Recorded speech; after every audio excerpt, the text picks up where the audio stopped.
just me. Jeff, why do you insist on doing this dumb internet shit on TV? I look and see it's not just me. Place is you're a clown. I quit. So many of us have stood where I stand. We are the young, so raise your hand.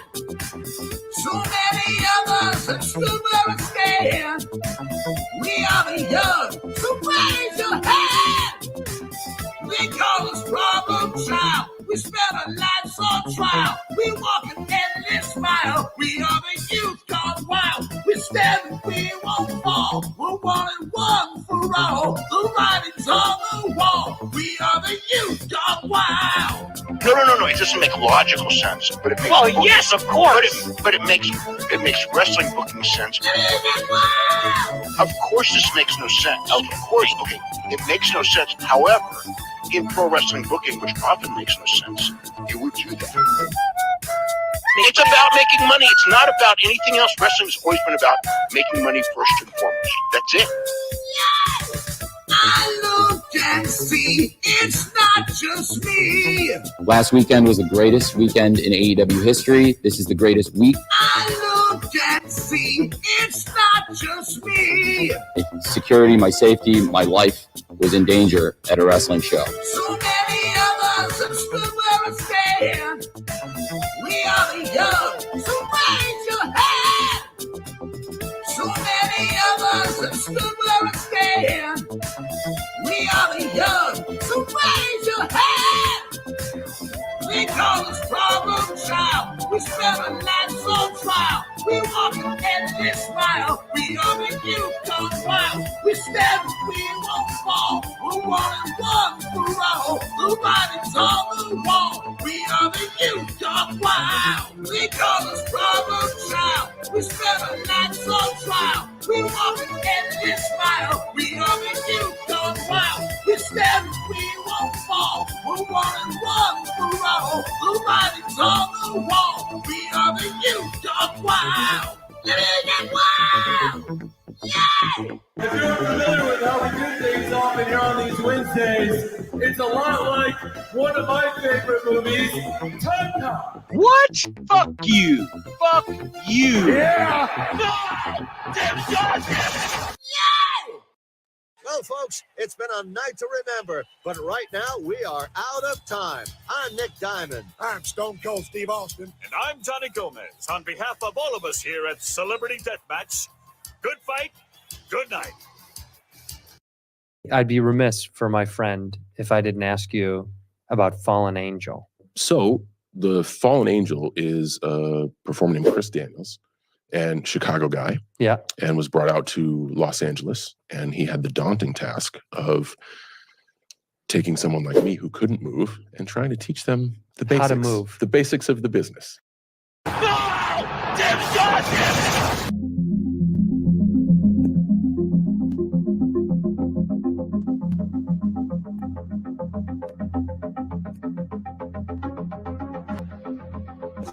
Ladies and gentlemen, shit's about to hit the fan. The system is broken. It was time for a revolution. We could be the wrestlers that we want to be. What's happening, guys? Welcome to another eclectic edition of PWT Live Show. Yeah. I am your host, Phil Marks, but enough about me. Joining me today, the legendary, it's Husey. Hello. Round of applause for Husey, ladies and gentlemen. Good evening, Phil, and thank you for having me on. And what a day to clear up some stuff, according to your source. Okay, well, I'm excited for it, man, and thanks for being here, dude. I'm a fan of yours. Hopefully the PWT universe, I know they're familiar with you. Everybody knows who Husey is. And yeah, it's just awesome. Thanks for coming on the show. And we sort of threw it together last minute. And man, I just appreciate you. You know what I mean? And how have you been, man? How are things going, like, besides the graps?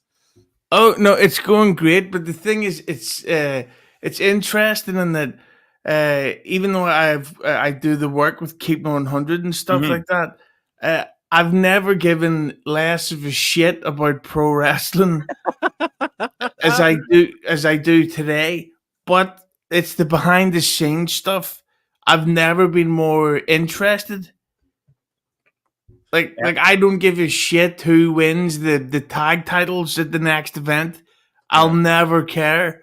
Yeah. But if I hear about like contract negotiations and stuff like this, that's when I'm like, I'm listening, brother.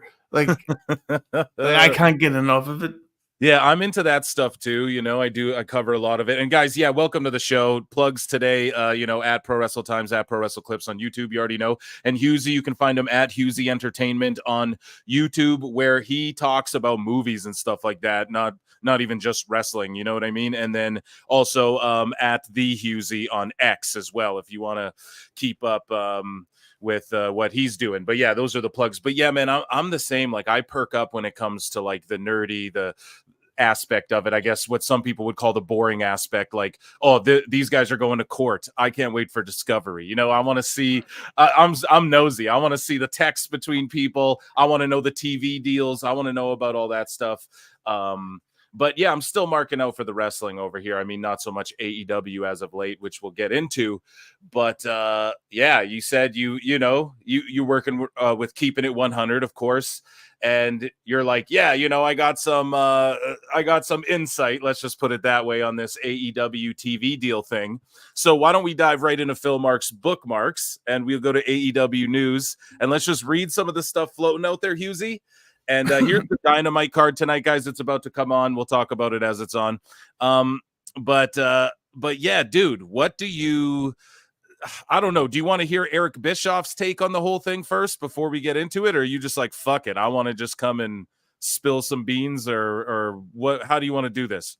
Oh, I'll spill beans because I've heard two potential solutions from a source. Yep. Well, the first one that I've heard is that this TV deal. Dynamite is the shits. Sorry. And he couldn't help himself. Eric couldn't help himself. That wasn't even a video. He just actually turned up in the background. Yeah. Well, yeah. So the first thing I'm hearing is that this new TV deal, it's for broadcast. There's no financial terms in it. Uh-huh. And that the money is actually being self-financed. Okay, so so what do you think of the rumors that they have like an investment in it, WBD? Would that lend itself to what you're saying, or? See, I heard that rumor, but at the same time, I think it was last year or the year before, WBD opened up talks to buy Raw. Uh-huh. And WWE always have what's the term, exclusivity or priority put in their contracts. Yep. So like, even if, just say you're a toothbrush company and you want to make some WWE toothbrushes, they'll be like, okay, but it's only us and you can't make it with anybody else that's from pro wrestling. So like Warner, we're going to drop AEW. Yeah. So that's why I think it's kind of weird that if you add up this 4-year deal that they say it's $170 million a year, that's $680 million. Yeah, that's insane, dude. Yeah, and that's why I think, according to a source, that they got be pretty much the same deal as before, but somebody, I don't know who, put their own dad's money into this deal as a sort of a budget to cover up any potential embarrassment in the media.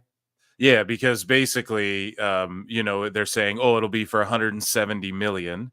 And, the whole thing is, even their stooges like Brandon Thurston and them have said, and shout out WrestleNomics, but they've said, oh, they lost 153 million. And then it's come out like, the talent budget is however much money. I think it was like over 100 million or something. So yeah, like 170 million. I could see his dad just throwing that back into AEW, no? Yeah, and that's the insane thing about this is that the cons actually could, as disgusting as it sounds, they could literally set fire to $500 million tomorrow and they'll sleep okay. They'll be like, yeah, we've got 57 billion left. I also did a bit of nerdy math for this sort of stuff here. Mm-hmm. So if they have the 4 TV shows, it's with Dynamite, Collision, Rampage, and Ring of Honor, just say. Mm-hmm.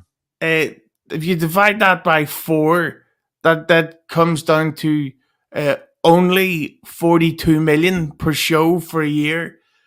And then if you divide that by 52, episodes per year, it's again only 800,000 budget per show, which I think is when each Dynamite is what 900,000 to $1 million. Yeah. So while it's a shitload of money, at the same time, it's kind of not that it's a bad thing. So, okay, well, let's listen to. So Eric Bischoff. We got to remember. I want to listen to this with you and get your reaction. Eric Bischoff, Eazy-E. You got to remember he's. I believe this is a stat. He's closed more TV deals than anyone in like pro wrestling as like a major promoter or whatever. I don't know. Maybe that's false. Whatever. But either way, let's just hear what Eazy-E has to say. And yes, it's a burial of AEW, but he does keep it real here about this stuff. And yeah, I just want to get your reaction to this. But Dynamite is the shits. And your reaction, Husey, your reaction. Well, here's some scoop. I've literally never watched 1 minute of AEW. Okay. And why is that?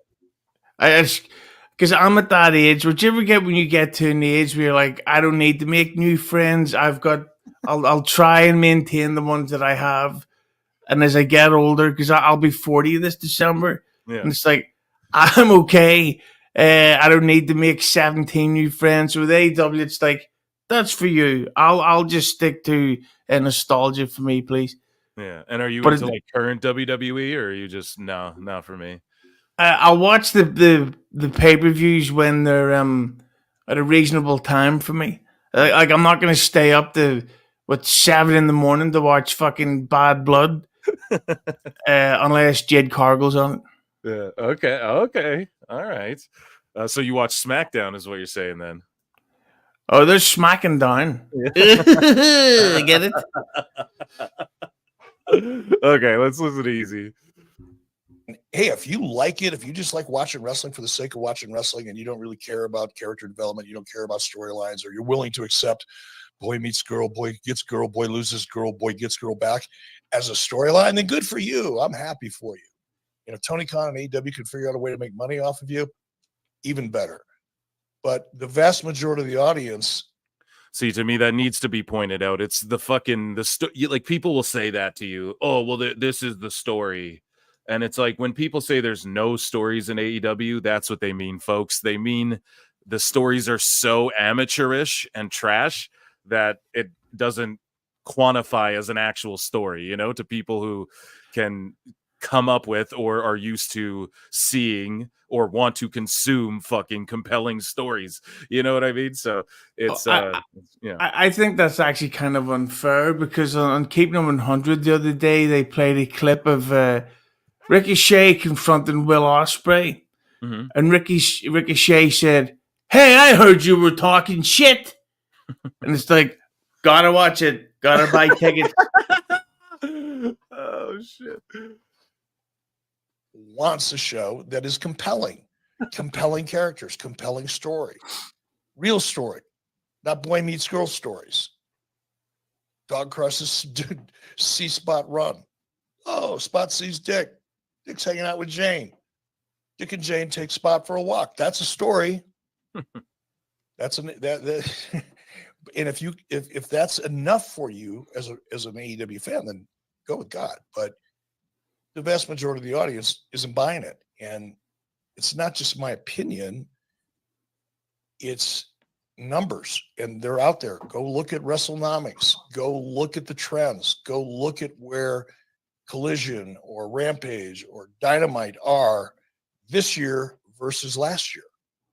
We're talking 25, 30, 38% declines in plus twos or Right. So he's spot on with all of that, more or less. And but here's the thing, is that this Puck, there was like an article, Puck News or some shit, and they report on like more business oriented stuff, not so much like they don't give a fuck about the IWC. You know what I'm saying, Husey? So they said that, they were the ones reporting that there was going to be talks of this $170 million deal, etc.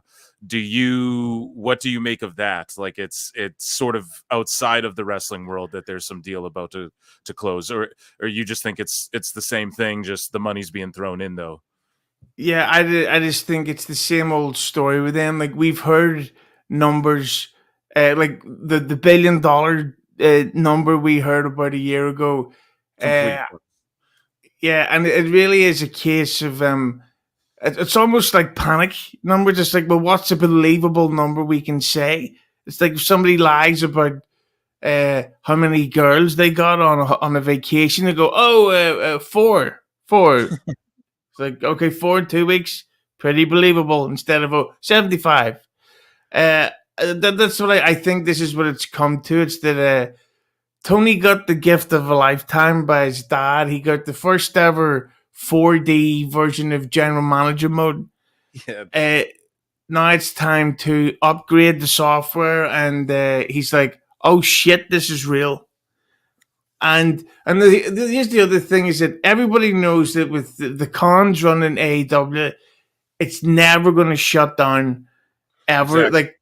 Like they have all these critics and haters online going, "Oh, they're going to get kicked off TV and they're going to shut down tomorrow." And they'll never go bankrupt. It's physical. Well, it's not impossible, but they will not go bankrupt for maybe a decade, if even that. And even if they do get kicked off TV, then they can just go straight to YouTube, and that way they can completely control all income.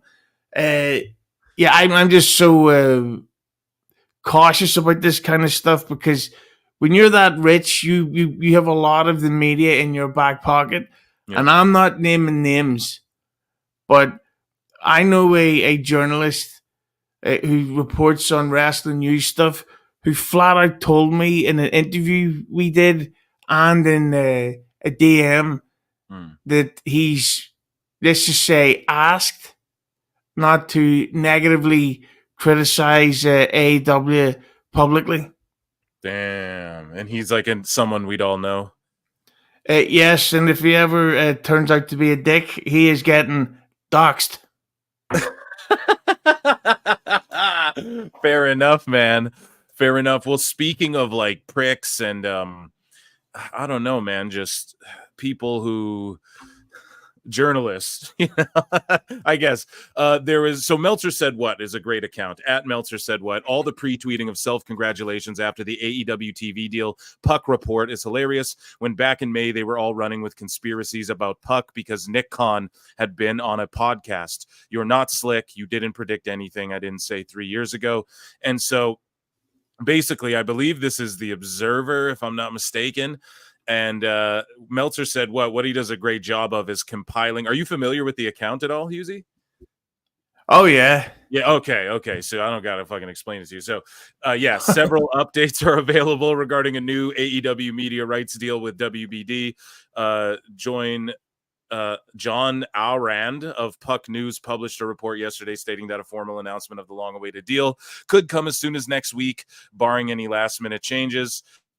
And then here we go. They're basically quoting it. Our own Dave Meltzer and Brian Alvarez discuss Aurand, I'm not sure how to say that name, report on today's episode of Wrestling Observer, with Meltzer noting a key part of the deal will be whether AEW's pay-per-views are included in what WWE receives for the $170 million, which Husey is saying that $170 million is like, here, don't be embarrassed, son, $170 million, which, and they're saying annually, so that's each year. Pretty crazy if it's true, but Dave goes, actually, if it's 170 million, not including the Tony Khan pay-per-view, that's one number. If that includes the pay-per-views, it's not as big of an increase. It's not really technically doubling of the rights fees they'd received previously, but it would be a substantial increase, Meltzer said on the show. Well, Best guys, Tony Khan. See, that's another thing that baffles me, because I'm a bit of a film geek as well, or should I say, Mark. And the fact that Warner Brothers this year alone have lost 10 billion, and I was just reading they had to shut their video game division down because they were losing so much money on it. And then there's all this talk that they're canceling contracts for a lot of their film franchises and TV shows because they can't afford it.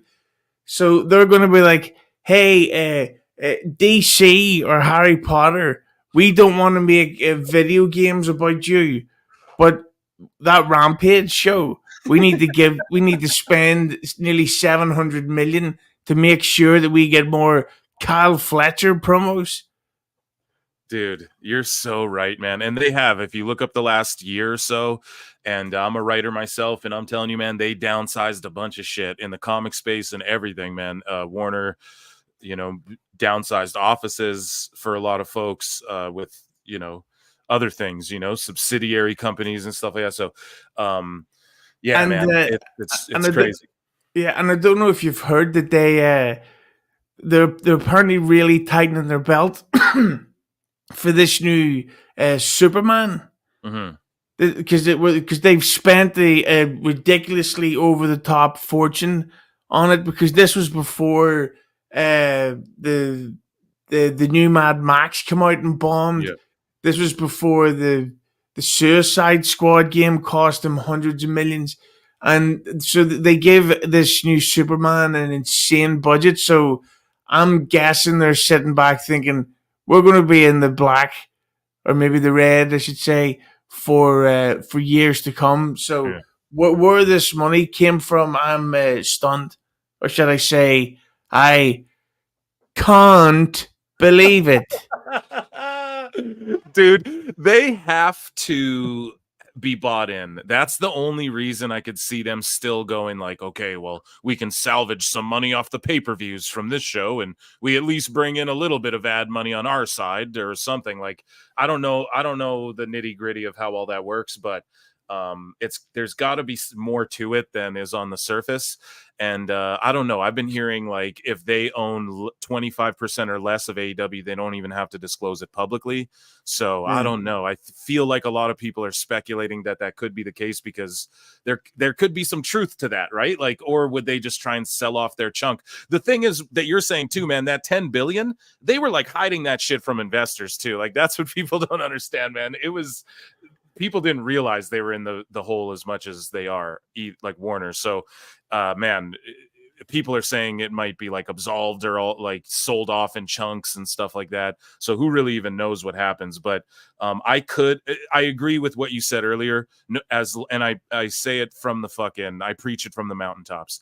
As long as Tony Khan's alive, fucking AEW will exist, even if it's on YouTube, even if it's on Rumble, bro. They'll put that shit on Twitch if they have to. They'll figure out how to get the show out there on the air. I'm not saying they'll run the big buildings forever.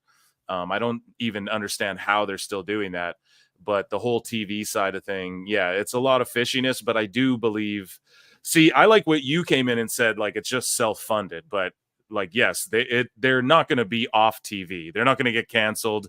They are going to get multiple years with TBS. I could totally see that, especially because wrestling is hot in general. So if AEW can figure it the fuck out, like maybe they'll feel some of that boom. But it's not a coincidence that AEW and New Japan are working together, and those are the two companies that seem to be like in a lull. Everywhere else is feeling the boom. Like MLW is getting hot right now. It's. I don't know, man. It just seems and you just said it. A reporter told you that they basically shill. I feel Meltzer's a fucking shill. I don't know if that's who you were referring to or not, but let's just I'll lump them all together. These dirt sheet guys, they think they're helping and they're not either. That's what really irks me, and that's why I do this on my show. You know, I roast these motherfuckers. Yeah, and the thing that I don't get is why would Tony Khan suddenly become this unbelievable businessman? Because did you hear about the numbers that was spent on the video game?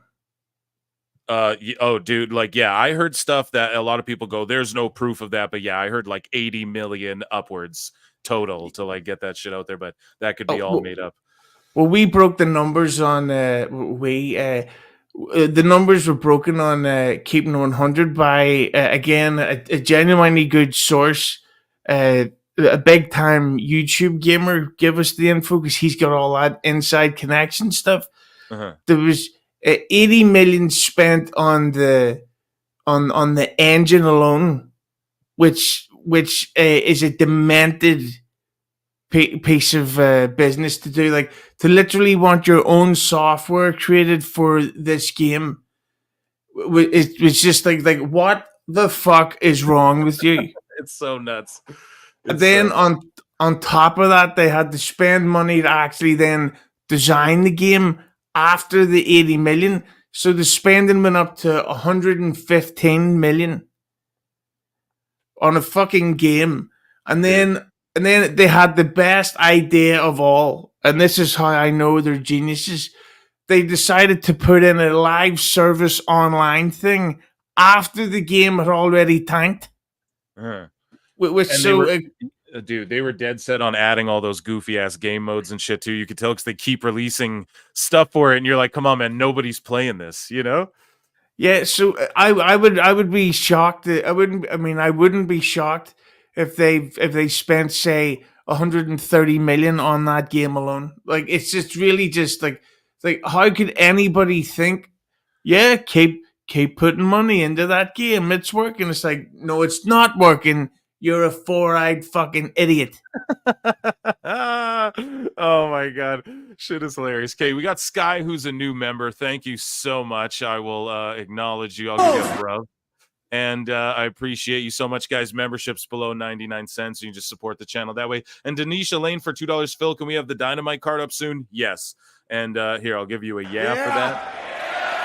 And yes, we will. 1 second. We're about to get there. I just want to finish reading what Meltzer said, put up here. So the Puck report from longtime Hollywood insider Matt Baloney stated that his source indicated Khan was disappointed with WBD's first offer and that the exclusive negotiating window between both sides was coming up in July. He also reported that both WBD head David Zaslav and TNT Sports head Louis Silberwasser want to keep all 3 AEW shows. After the reporting, so apparently Rampage is getting scrapped though. So anyways, Baloney is longtime friends with WWE CEO Nick Khan, and that Baloney has had Khan on his podcast before, leading some to believe it was a planted piece. So what fucking Meltzer said did a brilliant job of doing here is he just pieced together how Meltzer and these guys want to run with this Puck report that people are saying, you know, it's legit because it's for nerdy kind of business insider-y guys, right?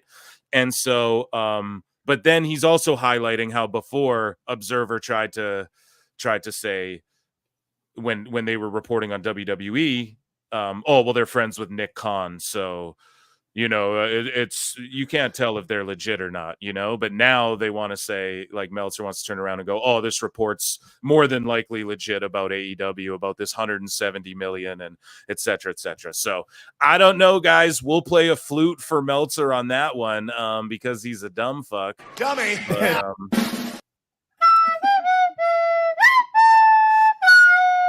couldn't find my Harry Potter flute, but yeah, I don't know, man. You guys judge that for yourselves. But yeah, Husey, what do you make of all this? Last minute predictions, I guess, for you. Do you think anything ever gets announced, or do you just think it's, or do you, I don't know, like you just are certain, you know, you heard it from the insiders, as you say, you know, like fucking, they're just investing in it themselves, so they're paying themselves for their own TV shows. What you think? Yeah, I think they're going to announce that it's a massive contract for a TV extension, and that's as far as they'll go. Because they're not a public company, they could say, "Oh, we were given 12 billion trillion zillion per minute of the show. It's like, well, we can't see the details, and we would have to believe him. But at the same time, when you hear about the budgets of the spending, and then the thing I've heard recently, which is, to be honest, I would take the money in a second, is that Tony Khan is off. Yes. Yeah. He's offering people $4 to $5 million contracts for 4 to 5 years. So it's like, so hang on, if I'm getting 20 to 25 million to do nothing to really earn that money, sold. I love AEW. I'm Tony Khan's snowman, whatever he needs. And that's what he's doing. He's basically saying to people, "Oh, hello, I'm Miro, and I'm thinking of leaving. Here's $5 million. I'm going to chill out. I'll stay here, Tony." Whatever money they're going to get, if it is just, and even just say the 170 is real, they're still not going to be profitable because of the spending. Plus, did you hear? And this was a great email that Keep 100 got, that apparently Roman Reigns' contract with WWE is up for negotiation next year. Next, and what would stop Tony Khan from for real, just going, "Hey, Roman Reigns, here's $100 million a year for 5 years." No, I don't think he would give him that much, dude. But like, hold on a second. If his contract's up for negotiation, dude, how much do you realistically think Tony would? Are you 100 million, or like realistically, what do you think would get Roman even thinking about going over there? 20 million a year. Come here. Yeah, I think he would probably give him like $5 million a month. 5 million a month. That's crazy, dude. Yeah, or like per appearance. Yo, you get 3 million per appearance, Roman. Something like that, crazy, like unheard of money. Because you got to think, man, he spent like 5 to 10 on Monet, whatever you want to believe. Here's the thing. I don't like to be like, I don't want to know about people's like divorces and personal lives and shit like that. But I want to know about this private company, what the fuck they're paying these wrestlers. I want to know the text between Tony and fucking Dave Meltzer. Those are the things that I want to know so badly. And like this whole Kevin Kelly lawsuit too might unveil some of that shit, hopefully, down the line. That's all I'm saying, man. Well, there's I've unofficially been told by some guy, I can't remember his name, that in AEW you can get a lot of extra pay to get over certain stuff. Like just say for example, just pulling names out of a hat. Just say you were in a match with Sammy Guevara, and there was a really bad botch where you fell off a platform and hit your head off the concrete and were knocked out live on the pay-per-view. Instead of going for surgery, they would say, "Listen, let me buy you that fourth house you've always wanted.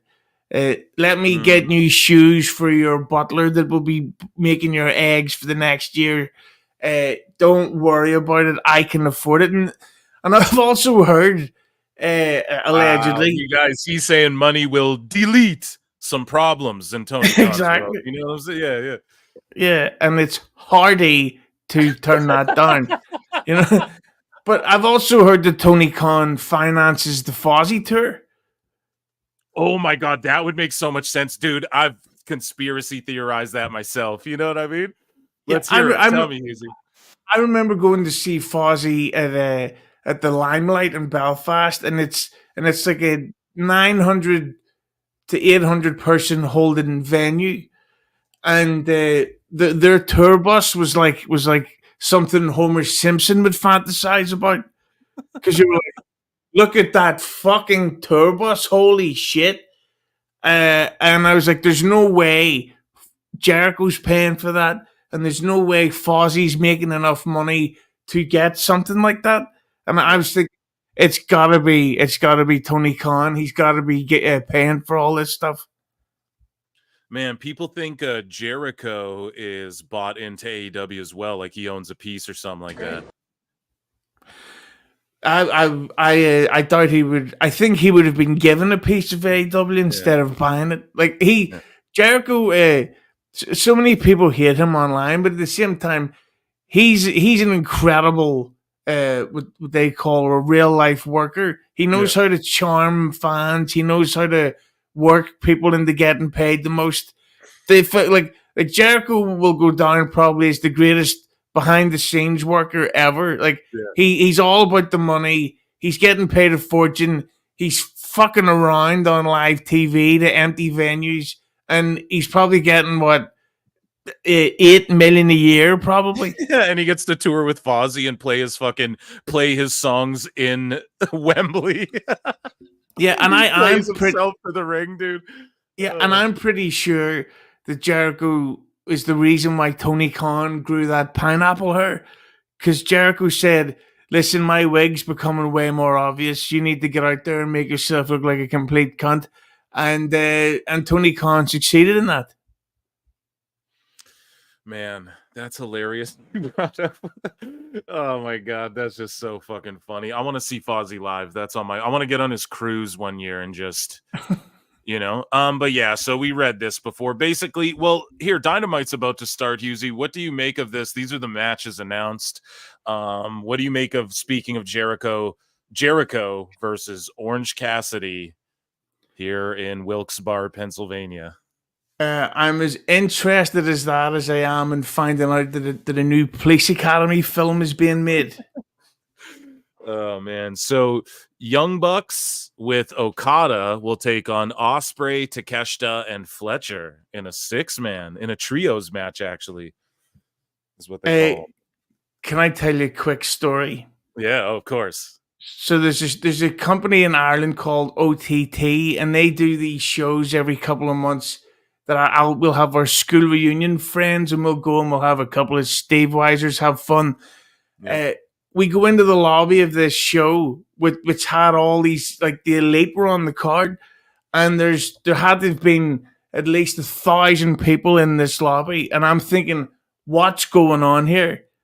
And this is so people are buying merch, and there was these two sort of like ugly women selling these T-shirts, and I was like, oh, I'm not interested. As I looked over, and it was the Young Bucks were selling the shirts. And I'm like that's the Young Bucks. Like I could fucking it's like, no, there's no way those are the guys that all these people are looking up to. Because I'm like, as you can see, I'm built like an Adonis over here. I'm a fucking machine, like, you know what I mean. But with the Young Bucks, I thought, no, absolutely not. I will not. I cannot have them be the people that everyone's freaking out over. And I also met Will Ospreay once. Again, after an OTT show, I was, I'll not say drunk, but I wasn't sober. And he actually said, "Excuse me, guys, are you waiting on this taxi?" And I thought, what a nice bloke. So then, of course, I give him the double axe handle from behind. Oh my fucking god, dude! Cracking me up over here, bro. Okay, so there's there's that right there, and then we have Queen Aminata and Yuka Sakazaki versus Mariah May and Serena Deeb. What the fuck? Like, even I watch this shit every week, and I'm like, what the fuck? That's probably the biggest match in the history that we're ever going to get. Yeah, the women's division. I'm so excited. Whenever I think of the term dream match, I think of Queen Aminata and that one versus Mariah Carey and Deeply Deeply. Oh my god, Deeply. See, I like all four of these ladies. It's just so random. Like, why the fuck would Mariah be teaming with Serena Deeb randomly? And then here's the thing. So I broke this down on X. We got Ricochet. We got the Beast Mortis. So I think his name is Black Taurus before, maybe not. I think maybe one of the CMLL or AAA like owned that name or something. So he had to change it, whatever. Or maybe it's a different. I'm sorry if I got that wrong and botched it. But Mortis, okay. Basically, he most recently, I saw him in Ring of Honor recently. This like a month or two ago. He wrestled Commander, got taken to the limit. It was like a 18 minute back and forth fucking to the limit lucha match, right? And then and then Dave Meltzer goes on his show and goes, oh, well, Commander's a jobber. Commander's like a jobber. Holograms above this Commander guy. You're like, okay. And then we saw Commander last week on Dynamite get choked out. He's doing Lucha House Party. He's like a lucha guy dancing and shit now. And then he gets choked out by Marina Shafir, a girl, right? So I'm not saying girls, if you're like Rhea Ripley, you can't like fucking powerbomb a dude or whatever. I'm not saying that, but she rear naked choked this guy out. So, he is a jobber. Meltzer obviously was letting us know because Tony told him, like, nah, Commander's a jobber. It's great. And so fucking Mortis is like, so I guess Mortis gets taken to the limit by a jobber, but then he's supposed to fight Ricochet out of nowhere on this Dynamite. This is what I mean, like, by Tony just doesn't even understand, like that's just like basic psychology things of like trying to present a TV show to people. Like the Power Rangers understand how to keep people over better than fucking this guy, So, I don't know. I just had to point that out. And this match is going down because Mortis attacked Ricochet randomly after a match. So, and then, Ricochet is going to fight him back and then eventually fight Ospreay. So I guess that's the highlight of the night. Will probably be that as the main event, or Jericho will probably work his way into the main event. So I don't know. Overall, your thoughts on that, Husey? Well, it's funny. Well, I have heard that Ricochet is getting paid almost 6 times what he was in WWE. 6 times. So what is that? Like six? Like how much was he making in WWE? Like $250,000, $500,000, something like that. Probably, but he's definitely getting he's without a doubt a multi-millionaire now. Yeah, dude. That's loser. Why you go there. I would go there and fucking take money too and shut up, bro. I do. Yeah. What a fucking loser Ricochet is. Oh man. Like, tell me. He's handsome and he's good looking and he's a multi-millionaire and he's in great shape. And his wife is that ring announcer lady.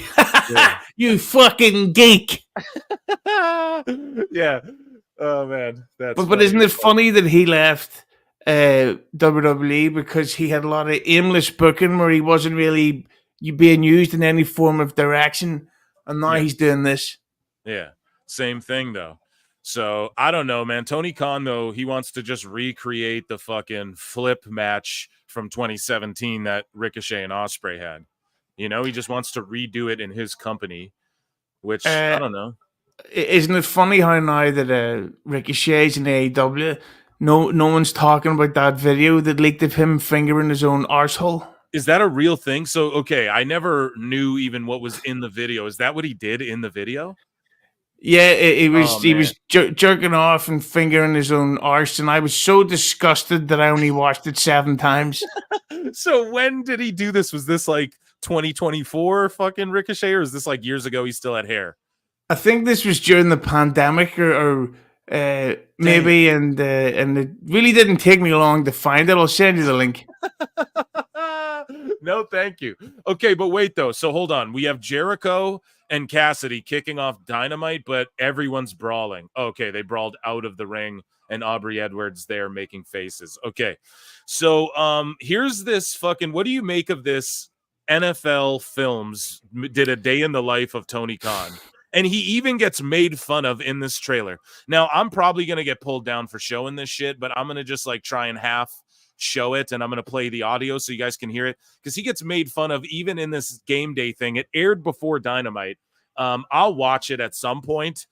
Someone's got the link to that. Hook a brother up. But yeah, let's just... I don't even know what to make. I saw this, and this literally reminded me of like a Chris Lilly show. Are you familiar with Chris Lilly, like Summer Heights High and those shows? I am, but when Tony Khan's in the room, it stands for no fucking life. Yeah, dude. And it's...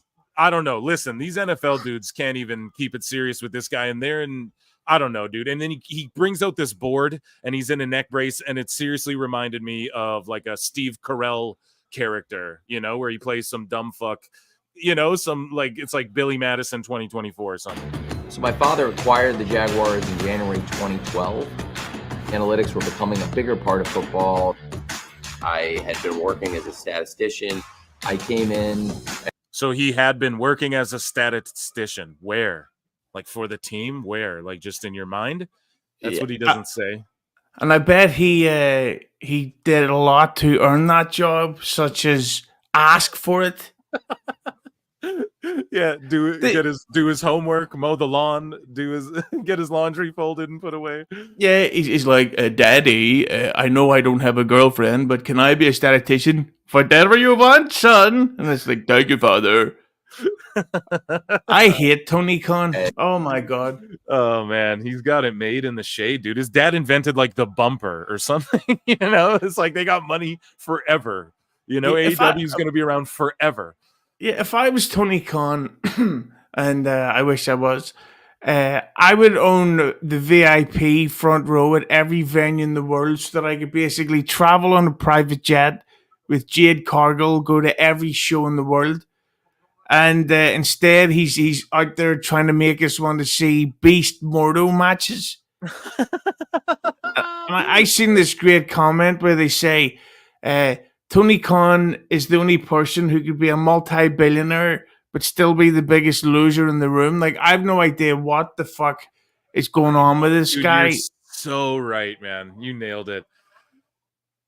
Like, what would you be doing with all that fucking money? And especially if you're trying to get a wrestling promotion over. And instead, exactly like you said, he's trying to make us watch Beast Wars. Yeah, right now, if I had that money, I'd be drinking a Guinness with Bruce Springsteen while Jade Cargill would be outside texting her husband. Man, you fucking love Jade, bro. You want her to slap you around a bit or what, Uzi? Listen, I'd let her give me full-blown AIDS. As the head of a football analytics group, and we really built the group up and grew more influence. Tony! Okay, he hugs him. You know it. I work an easy work. The doctor. Right. Okay, but you know Tony's taking that guy out on some fucking dinners, man. You know, like... Hey, let me pay for it. But by the way, if I pay you, will you cut up my steak for me? It's too chewy. Do you think he's ever going to get Me Too'd for the hugging? Oh shit! Somebody, dude, I compiled this. I watched the whole fucking reality show called AEW All Access. I chopped together every piece of Tony Khan being mentioned or appearing in the show, and there is a moment with Ruby Soho where he's like, hey, how you doing? She's like, I'm good. And he's like basically he's just like, oh, are you sure you're good? And she's like, yeah, I'm good, dude. And he's like hugging her and she doesn't really seem to like it. Now, I'm not implying anything. I'm not throwing anything out there, but yes, I could totally see if he's like that with women wrestlers too, which I don't know if he is. I could totally see one of them trying to take advantage of that maybe, or because I genuinely don't think he's a creep, even though he comes across creepy like as a dude, but I don't think he would like try and creep on a girl or anything. There's pictures of his girlfriend, you know, he is rich at the end of the day, Husey, you know, he can get some baddies if he wants to, but yes, I do totally see someone accusing him of that if he's touchy the way he is with some of these dude wrestlers. It's crazy, but you know, I don't know if he is with the girls. I think he's just such a fan of these dude wrestlers, Okada and all that he can't help himself, you know? He's he's got to be furious about these Sasha Banks and Okada stories because which one is he jealous of? Yeah, dude. Here's the thing. I could totally see him having crushes on some of these ladies too. You know what I mean? Like full blown deep down. Like I could see him being in love with Britt Baker deep down. You know? Can you imagine being in love with that horse face, and then it's Christian she ends up having the affair with? Is that true, man? I got so much heat. Brad Shepard fucking hated me because I was like, dude, you said crazy shit. You said so. Like, is there smoke to that fire? That Christian, that they had some open shit, and Christian was, because everyone makes the joke now.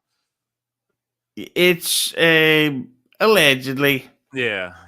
I've heard it around. You know, I don't know for sure how true it is, but anyways, though, what they're broken up now. I have it down here actually in one of the news here, Ringside News. Britt Baker and Adam Cole allegedly end their relationship. So I don't know. She just had a seizure and his foot fell off or whatever. So, yeah, Unfortunate for them. I don't know. What are your thoughts on that, man? No relationship is ever going to work out if the man and the woman have the same hairstyle. That's an excellent point. Okay. Haven't actually cleared me to leave Jacksonville. So look at him. He's like smiling through this. Like he's so giddy to be able to say, I'm actually not supposed to be able to leave Jacksonville. It's like, bro, you're then like work it, like be in the hot. You're a billionaire. I'd be like, yeah, I can't leave my hospital bed, or I'm not leaving my manor. But instead, no, I have to fly, or I have to drive to fucking. I can't fly, but I can go down to Daly's place. And Doctors haven't actually cleared me to leave Jacksonville. I'm not supposed to travel, so it worked out. I was able to be here for the draft. The only thing is I still need a neck brace. I still need a neck brace. It's like this fake neck brace you get from a costume shop. In any event, has anyone ever told you that you can smuggle a lot of cocaine through a neck brace? I'm just saying.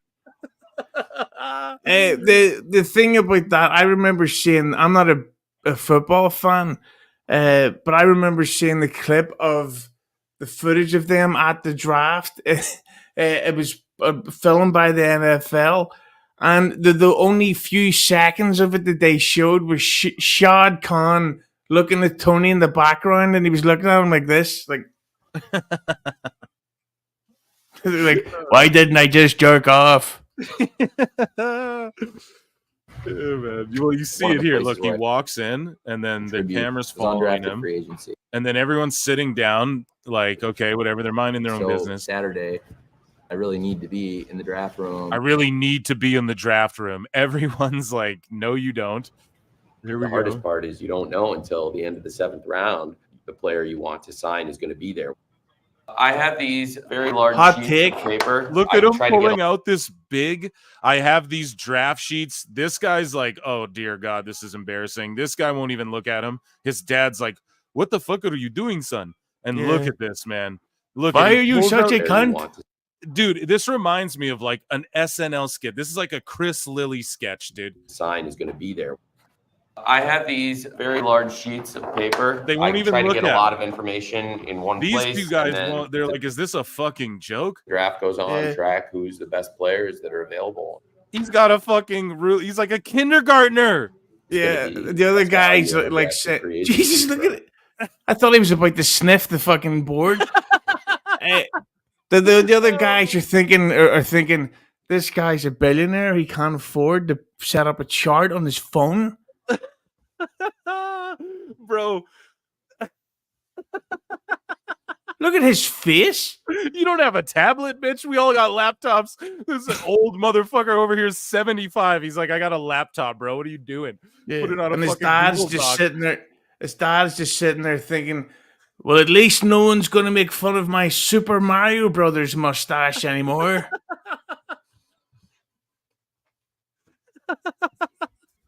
Oh, I'm fucking dead.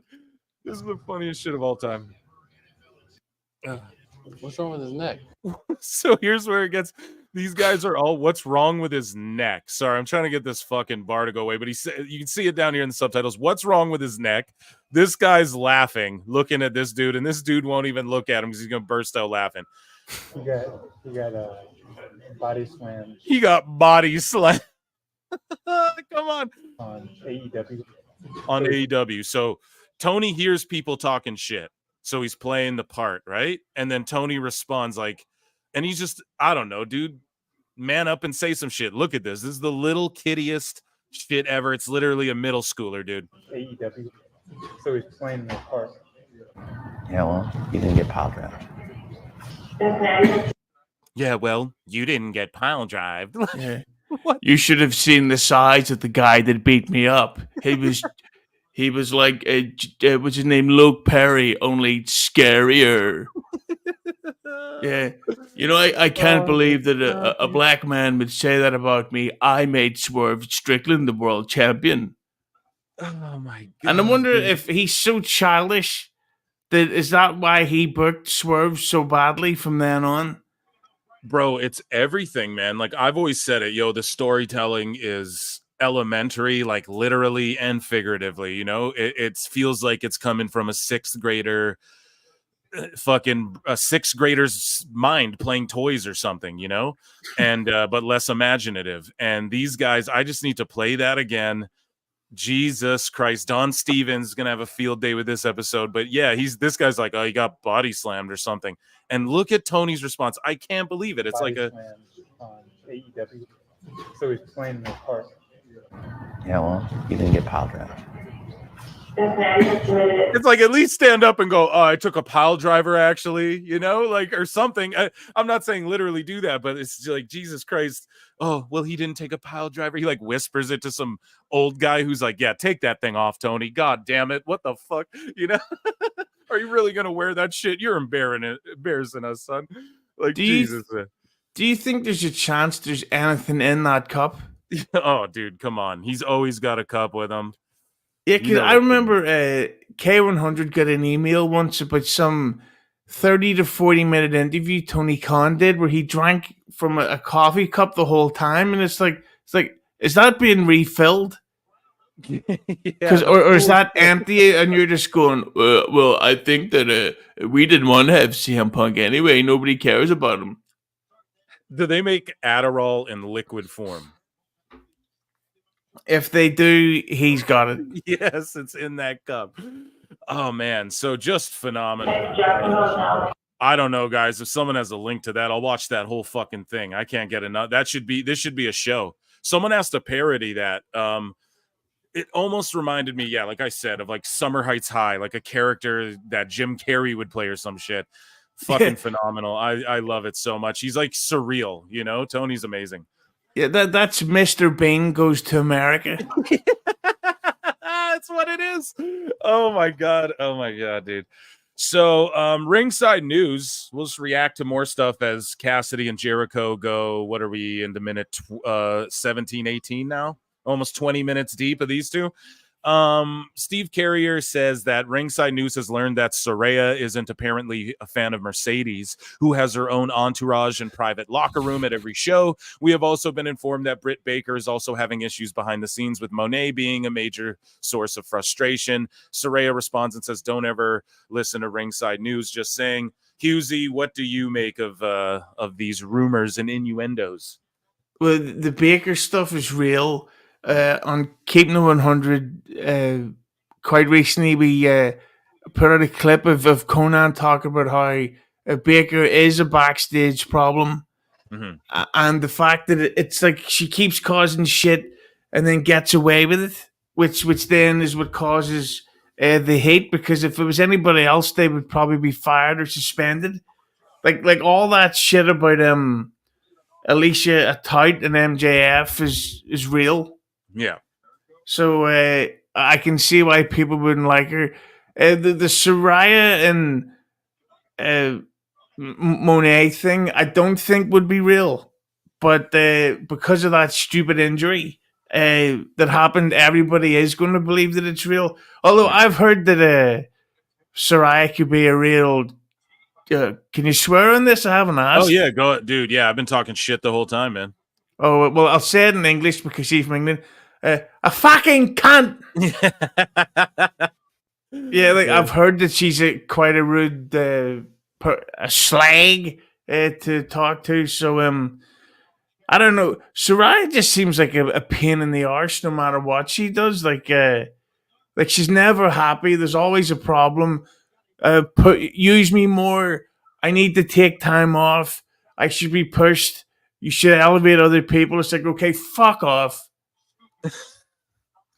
So you don't think there's any real heat there stemming from that stinger? That's why I don't think this is real either, as far as Saraya, because yeah, exactly like you said, they were all good after that stinger. You know, like they still work together. I'm pretty sure for a while after that, and there was never any word of that. But I could see Monet coming in with all that money, $5 million entourage, rubbing some people the wrong way for sure. Especially she has her own writer.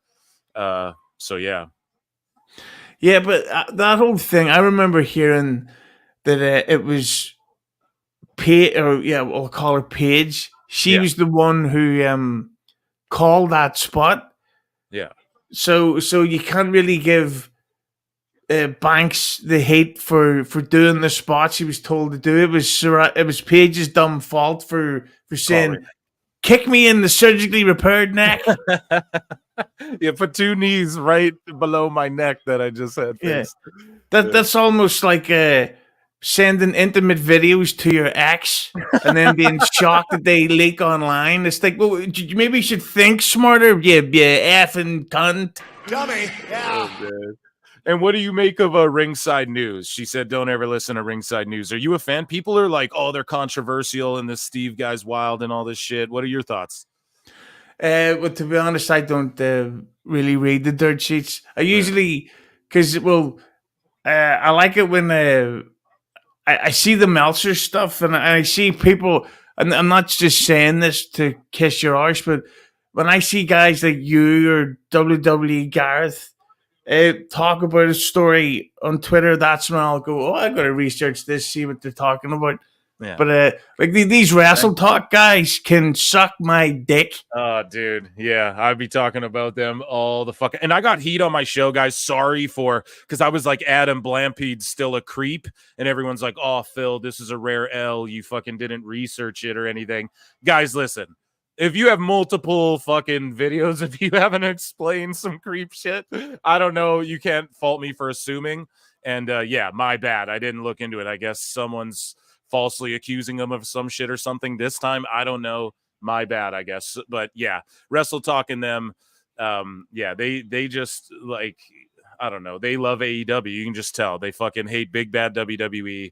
AEW's God, you know, and it makes me wonder too, like, man, they line up to hang out with Meltzer and shit when Meltzer's in town, you know, he rolls up, he's doing podcasts with Wrestle Talk, and it's like, okay, are you guys shooting the shit or are you all reporting news here? Like, what's going on, you know? Yeah. I just sent you a DM with a photograph of Dynamite's empty building tonight. Oh, yeah? But that guy Adam Blampede, as far as I'm concerned, you don't get over that stuff. Like those, I don't know what we can say on YouTube here, but that's the level of creepiness that I don't think you can be forgiven for. Like leave the teens alone. Oh, is that what it is? See, I don't look into it enough. I'm not like fucking all about. I just see it. You know, he shaved his head the last time. It was funny that his video was. I just thought it was funny. His video was titled "Why I Left YouTube 2024." Like he had to fucking date the times he left YouTube. It's like, bro, if you got to do that, you know, maybe just take a break. Maybe don't DM girls, you know, anymore. If you can't fucking, I don't know. I don't know what his deal is. But sorry, guys, I got it wrong. I'm sorry. My bad. I'll look into it. But yeah, so here's Dynamite's house. I don't know, for a Dynamite, this actually looks pretty good. No, it's sad that's what we're saying, but yeah, at least this half is full this time. You know, their last show, this half, the other half was even not full, you know, but yeah, man, it's upsetting. Tony would save money too. That's why I'm curious about if he is reinvesting. It's his family reinvesting into the company, because it's like, do you think his dad would go, okay, but Tony, you gotta fucking run smaller houses? Or do you think his dad let him walk into that fucking NFL room with the neck brace and the chart looking like an idiot? So yeah, I don't know, actually. Now I'm second guessing my thought there.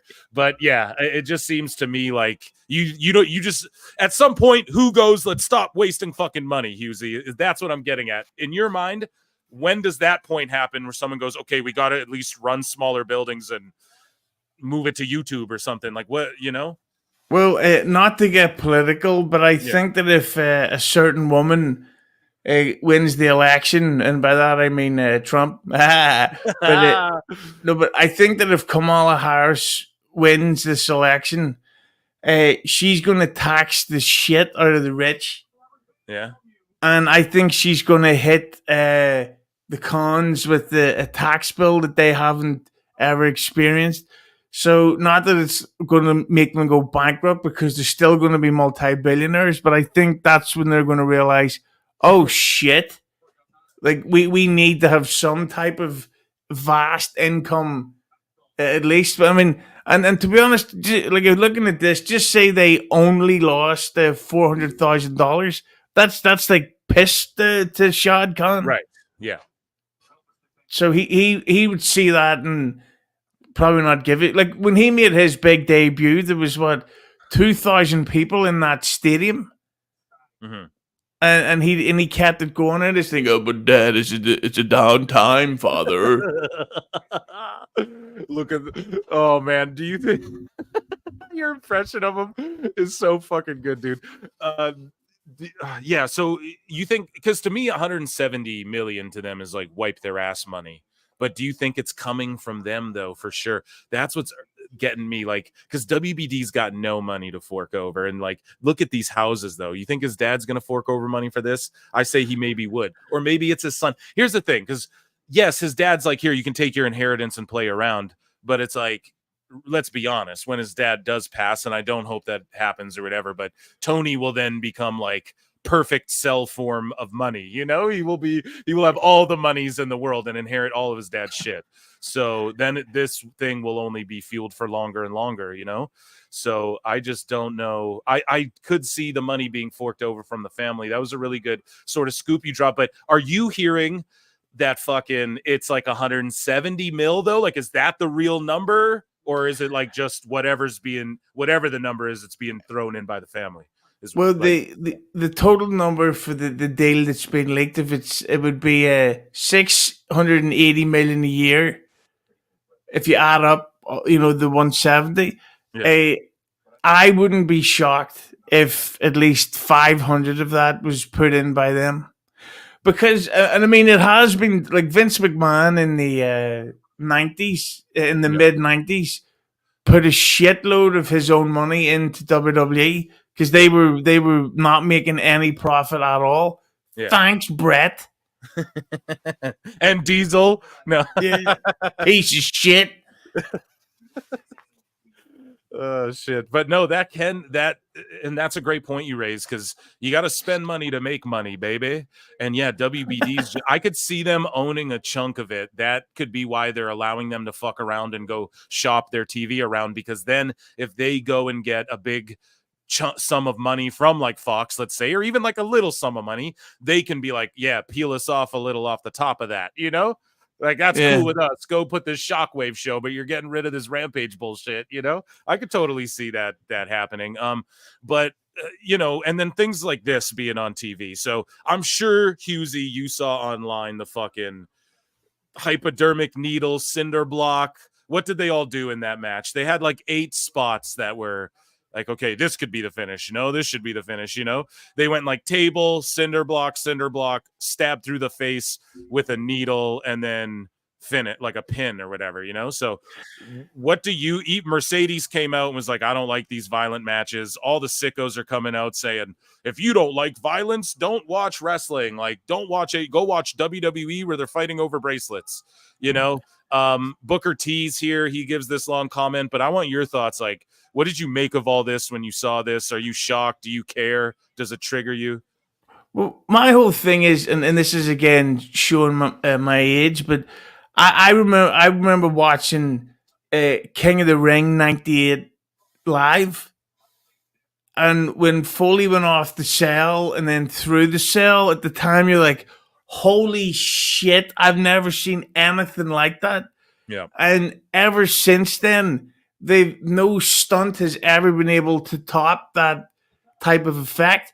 So it just seems to me that with AEW, they keep doing these crazy stunts like this, but it's not working. Like, at least when Mick Foley did that, as dangerous as it was, that got everybody talking, and it got everybody thinking, I've got to check out this Mankind guy. I've got to tune in to WWE, see what's going on. None of these crazy bumps or like the drinking of the blood or the needles or the whatever is helping AEW. It's weird. It's like if you went to an Indian restaurant and you got the shits every time you ordered their food. It's like, stop fucking going there. It's like, no, give it time. You're like, oh. And so that's why, like, with this needle stuff, like what's next? Do we put a branch inside somebody's dick? Me, please. Yeah. But I just think it's stupid. It's time to move on. Yeah, we're gonna get to like the something up someone's ass like Kenny Omega was doing in Japan stage soon with AEW. We're gonna like you ever see that clip of like I think Marco Stunt getting like he takes that stomp move with his mouth open on that dildo. Like, we're gonna get something close to that where a finger goes in an ass or something, Ricochet style. Callback on AEW soon, though, and I'm not kidding about that. We're gonna see them do like, when David Blaine shoves the little metal thing through his fucking arm, and he's like, "Oh, look, it's a magic trick," but really he's just stabbing himself through the fucking arm. Someone's gonna figure out how to do that and do it on Dynamite.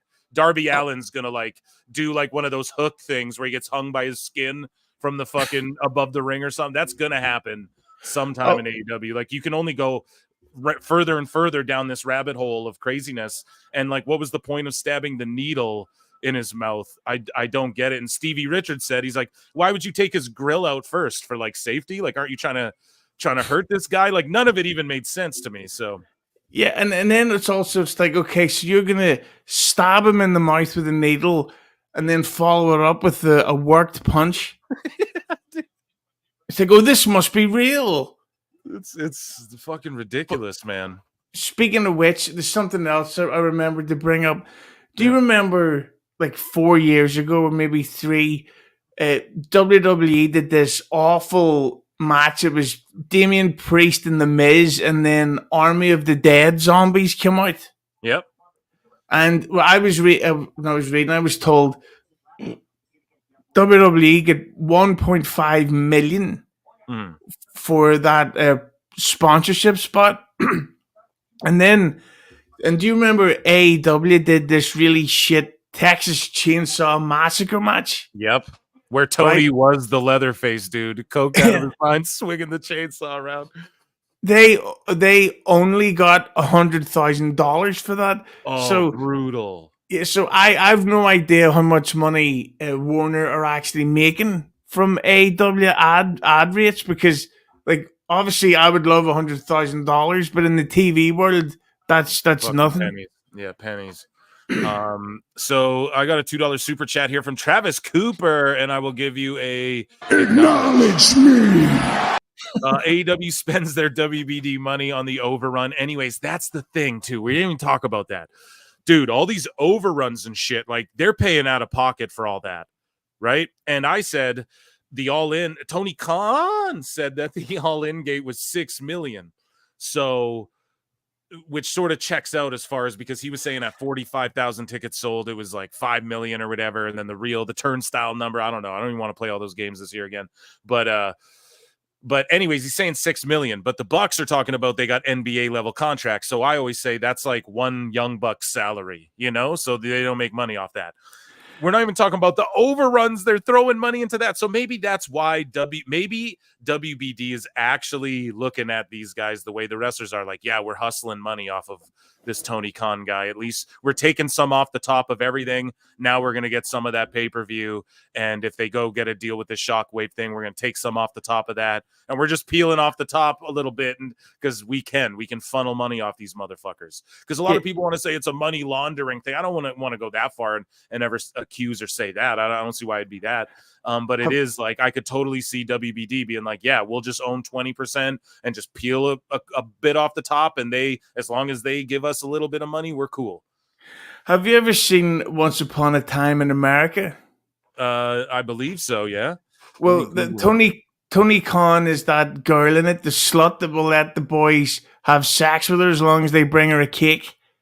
Oh, yeah, with De Niro, yeah. Yeah, like, Tony Khan he's being used, and I'm glad that he is, because he just seems like an unlikable guy. You think Tony Khan? See, here's the thing. I think I would party with Tony Khan. Like, I'd crush like 100 White Claws, stay up with him all night, dude. It'd be fun. But I don't know,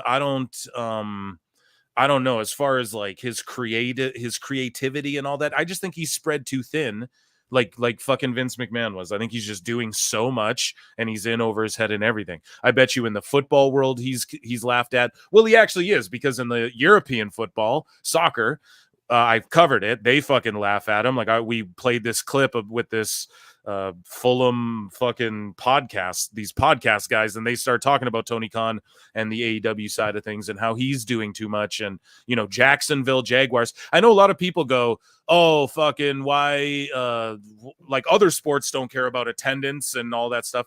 That's bullshit. The Jaguars themselves too, to bring it to relate it to Tony Khan.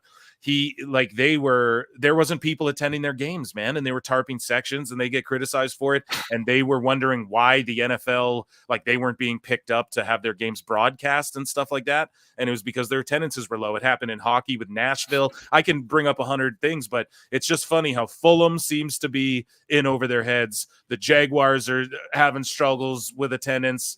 And then you have fucking AEW's hurting, and there's one dude floating around doing all this stuff spread way too thin, and that's my opinion on it. Fulham is massively in debt, and nothing's and again, it all goes back to that they can afford to be in debt, which is a shame. That because in the real world, people have to learn from their mistakes, but the cons get to just keep failing. Oh man, it's the best too guys, good. Tony Khan. So Booker T, though, he's like, look, man, swerve before I say anything. Hell of a talent. The kid's incredible. I can't do a Booker T. He can do anything in the middle of that squared circle, dog. Extraordinary talent. Now tell me he did not just say that. I don't got a Booker T. It's just something that maybe he wants to get off his bucket list, going out and having these kind of matches. Perhaps one thing about these kind of matches, it's a young man's game. You better get them out of the way quick. I don't know, man. Booker T, he just wants to be like, man, fuck that shit. But at the bottom, he just says, he's like, dude, I grew up around in the hood. Like, needles have a weird thing with me. So that's weird to do. You got to think about that. And Matt Hardy said the same thing. The fucking sickos went after him. It's pretty funny. And then this one right here as well. So, Alvarez comes out and says, I know for a fact John Moxley is portraying Russell Crowe in Romper Stomper. So you Google Romper Stomper and he's a neo-Nazi, right? And then, or Yahtzee, Neo-Yahtzee, we'll call it, because fucking YouTube, I don't know how they are. But for real, I don't know right now. It's weird, okay? So, but Moxley to Danielson says, we tried your way. Diplomacy has failed. Today, I choose war, right? And then down here it says, when diplomacy ends, war begins.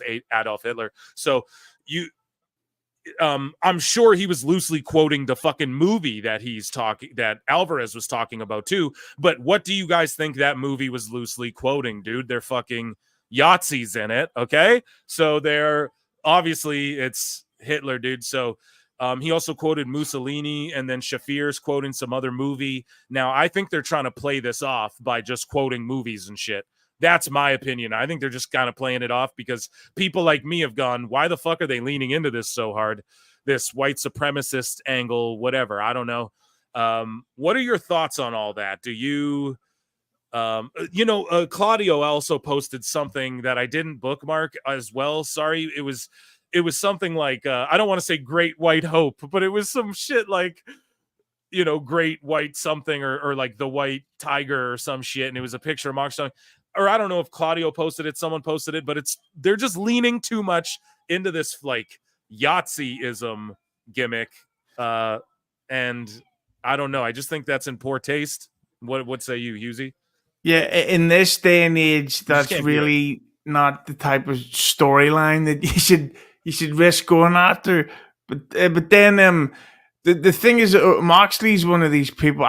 He just sort of gives off the vibe that he doesn't give a shit anymore because, as I'm sure you heard, he was in talks to leave for in 2022, and he was speaking to WWE about the Royal Rumble thing, and then Tony Khan's like, bam, 5-year contract for $4 million a year, and he's like, right, well, fuck it, I'm staying. Do you guys hear that? Husey just fucking told y'all what I've been telling y'all about fucking Mox. Sorry, go ahead. Yeah, and John Moxley versus Bryan Danielson. It's like, who gives a fuck? Like, that's what it's building to, right? Mox will retire Danielson. That's got to be what the story is, right? Yeah, but the thing about Danielson is kind of like if you've just seen recently. Aerosmith had to break up because they can't do it anymore. And it's like, yeah, no shit. You haven't been able to do it for over a decade. So when Danielson does be like, I'm going to have to give it all up, it's like, yeah, we know you've got fucking Play-Doh for a brain. You've had multiple neck surgeries. You keep busting yourself open. You're a fucking idiot. Oh man, I love you. Just go hard in the paint, Husey. Okay, Pete in Texas for $10. Oh my god, we'll drop some annoying ass air horns for you. Meltzer on Twitter now crying about no outrage for NXT overrun like AEW receives. Yes, I have that in my Meltzer bookmarks. But he's just as bad as anyone for these shitty tribal attitudes. Yeah, he's one of the people who have galvanized that whole fucking subsection of weirdos. He's helped like empower them, I feel like. But he's supposed to be a journalist and above it all. And my quote tweet to Meltzer saying, "Oh, why is no one crying about the overruns?" It's like, bro, ask fucking Brian Alvarez, your co-host, who's the motherfucker who's the one complaining to you about it on the show. You know what I'm saying? Like, he's on the show. They're arguing infamously. I clip it every time because I love reacting to it. And it's your boy Alvarez is the one yelling about it more than anyone. I didn't see anyone complain about an NXT or SmackDown overrun, nor would anybody. WWE's hot, right? It's like, you can't say, oh, this shitty burger place got me sick or whatever the fuck. And why aren't you complaining about something that didn't make me sick? You know, it's so stupid. Sorry, what are your thoughts, Susie? Yeah, I just think that the way Meltzer reacts like that, like he might as well just tweet it from the AEW account. Yeah, yeah. But because it's like, Dave, shut the fuck up. Your face has more warts than Motley Crue's dick in the 80s. You talk like you have a lozenge in your mouth at all times. You have mental issues going on. You have to shut up about fan complaints. That's not your job. You have to report the news, not the fans. Yeah, that's my job, bro. You taking Phil Mark's job over here now. Taking everything I work for, motherfucker. Jesus, thank you so much, Pete, for the super chat. I appreciate that so much. And then LC Killer 17 for $2 says, I call John Moxley team the Whippersnappers. Yeah, we called them the Bumbleclot Club back in the day. But they're kind of broken up now. But yeah, the Whippersnappers. I don't know, dude. It's silly to me. Unless that's a Romper Stomper reference, I don't understand. It's weird, too. It's like you'd think you'd pick the good Yahtzee movie, like American History X or whatever. Not the one nobody's fucking ever seen before. Maybe that's how they turn him face, where Moxley's backstage in the showers and his faction turns against him, and shall we say, his ricochet hole gets left busted open. You what? Yeah, that's what Moxie has to do left. He has to do the blade job on his own arse. It's the only place he left to cut.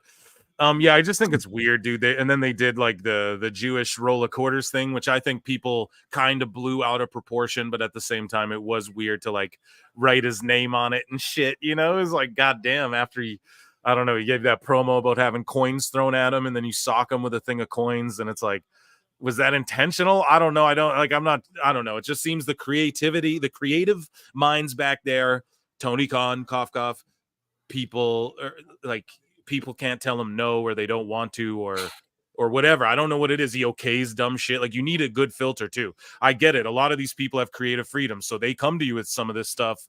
You got to like monitor it and still, if you're the guy, you know, in charge of everything, but it just doesn't seem. Speaking of Tony Khan, Tony Khan has not had any interest in bringing Matt Riddle to AEW, especially over the last number of years. Oh, he fucks porn stars. We're not into that. Oh, if I said corn as well, it's YouTube, goddammit. But sources within Impact are hopeful Riddle can appear in the company. What do you think of Riddle, dude?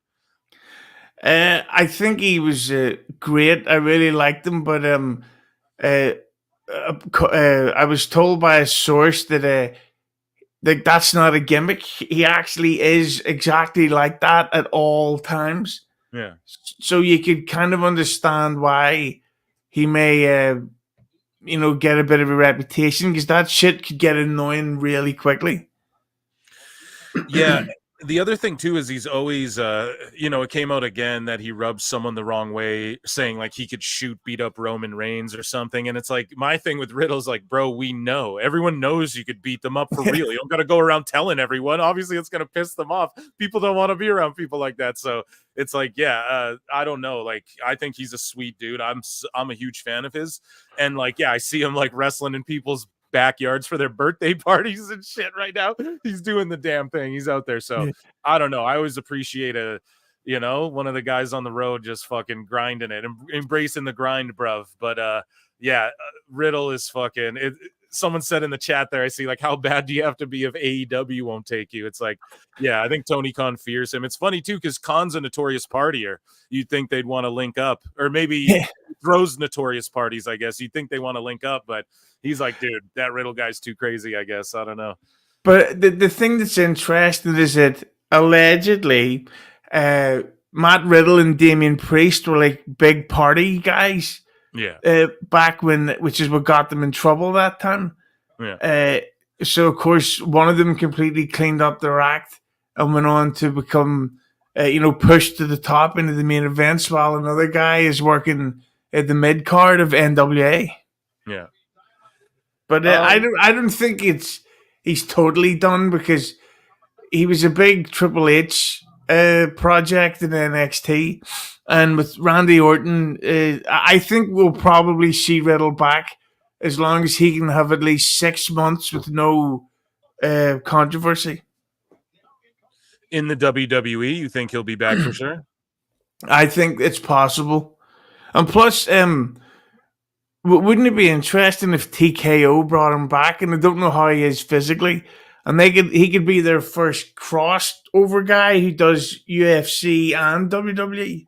Yeah, dude, I know fucking Dana White does not like Riddle, but and that's what makes me fear he might not come back, because you have Dana White in there like, see, I told you about this kid, Like, he can't stay clean, this motherfucker. Yeah, because Dana roasted him infamously. But I agree with you. Riddle, I don't know how he is physically, but he could 100% have a go in the UFC and have a way better showing than Punk, obviously, if you just know anything about martial arts. This tag match here on Dynamite, Aminata, Mariah May, Sakazaki, and Deeb, it's getting kind of sloppy, and it's been going forever, guys. So I'm going to let Husey pick. I do two things. I roast Dave Meltzer. I roast the IWC sickos. I got these folders here, as you can see, if you're looking at the screen. They're filled with tons of fun stuff to react to. What do you prefer? You want to make fun of people in the internet wrestling community, or you want to make fun of Dave Meltzer? Let's get the sickos. Let's get the sickos. Okay, I love it. I love it. So we got to start from the bottom here. Oh, we got a lot of sickos. See, some of them even get suspended. It's a graveyard. Phil Marks Bookmarks is a graveyard for some of these freak accounts where I bookmark their stuff, and you see these accounts disappear because, they get crazy. So here we go. This guy posted right here, that boy triple KKK be lying his ass off hard. Didn't he say that they were sold out for SmackDown on USA on live TV? Well, the tarps say otherwise. And this was a picture with Samoa Joe in the ring of SmackDown in 2017. So, yeah, it's way to go, buddy. See, the thing about that stuff is it's just like, why does it matter? Like, all this tribalism shit has, like, that's what's caused AEW to struggle so much, the fans. Like there's one thing, there's being a mark. Like, I would consider myself a mark. I'm definitely a lapsed mark, but I'm always going to be a mark. But these people, it's like, no, you need to calm down. It's true, dude. Especially the online ones, dog. Like, there's people online creating memes and photographs to help sway elections. That I can understand. Trying to make fucking SmackDown look bad for a night. It's like, no, I'm sorry, you're wrong. Oh, dude, it's so true. George Capture for $2. 80 likes in the chat. 100, please, and thank you. Yeah, dude, there's 183 of you watching the live stream. There's been even more than that throughout the show. 80 likes only. Run them up to 100, you bastards. Thank you so much, George. I'll give you a you fucking marks for ourselves. Okay. So, yeah, run those likes up, guys, please, and thank you. And for Husey. So TNA greater than AEW, hashtag Victory Road, a fan sign. This guy says, I will feel no sympathy for TNA or its fans when they get dissolved by TKO. Jesus Christ. Just as a cheap plug on Keeping 100, today we uploaded a video talking about how for upcoming shows, TNA is outselling AEW in ticket sales in certain markets. Let's go. Dude, I'm so happy for that. I've been shilling TNA since this show started like a year and 8 months ago or whatever it's at now. I've been shilling it hard, and yeah, I'm so happy that it like is rising from the ashes like a phoenix, as Dose would say. I fucking am rooting for them so hard, and that's why I rooted for AEW so hard in the beginning. I was like, yes, get them, let's do it. But now it's like, dude, you have billions of dollars, and you're just like flushing money down the toilet and are a baby about shit. You know what I mean? You poke the bear, then cry when you fucking get bit. It's crazy. Although I have heard that there's some sort of deal going on for the next WWE game, 2K25, that there would be an Impact DLC, so that you could actually play their like gimmick matches and stuff, and maybe have like TNA classic characters like Abyss and stuff in the game. Let's go, dude. They need to do that. They need to fucking do that, man, because you got all those guys working in the office too, Abyss and shit. He's like TNA legend, and then maybe, I don't know. I love that. My gamers, what's up, gamers in the chat? Okay. I've also heard about that. Yeah. I've also heard allegedly, because you see some gossip online, but you hear that there's going to be a Wolfpack DLC. So I don't know how that's going to work with Sting, whether he can for 2K25. Yeah. Well, I've said it on the show 100,000 times. Sting has a Legends deal with WWE this entire time that he's been signed to AEW. Just the thing is they don't fucking use it. They can, and they have actually. While he was in AEW, they had this game coming out, and they released his character for this game. And he's had a Legends deal with them the whole time. They just opt out of using him in anything because he's on AEW TV. Now that he's not actively on their TV all the time, I could totally see them throwing him back in the next game. 100%. If they're doing a Wolfpack thing, you got to include Sting, Yeah, and especially because I think Lex Luger's going into the 2K24 game before the end of the year. He is, yeah. So then all they've got to sign is a little guy with a beautiful face called Conan. Yeah, Conan. Oh, wait, hold on. I got it on the soundboard. Oh, don't even let it go. Hold on. Where is the chat? Let's go. Here we go. Sorry, go ahead, Easy. Instead of just saying that I think he's very attractive. Yeah, okay. Yeah, fair enough, man. And shout out K100, shout out Conan, and Disco, of course. So, yeah, with the 2K thing too, I heard that they are signing up that there could be like a Legends separate game or like a Legends. They're signing up these Legends and like scanning them. You know what I'm saying? So like, they just signed Victoria or that manager Estrada, right? Like they're scanning them for future toys, video games, all that type of shit. So I don't know, man. That could be really cool too if like a 2K Legends game came out or something like that. I don't know. That would be good. And of course, Victoria was also had a leaked video. My chat didn't know about that. I brought it up on the show, and everyone was like, "Wait, Phil, where do you watch this?" So I'm like, "Hey, man, go find. Just Google it. You'll find it. It came out, dude."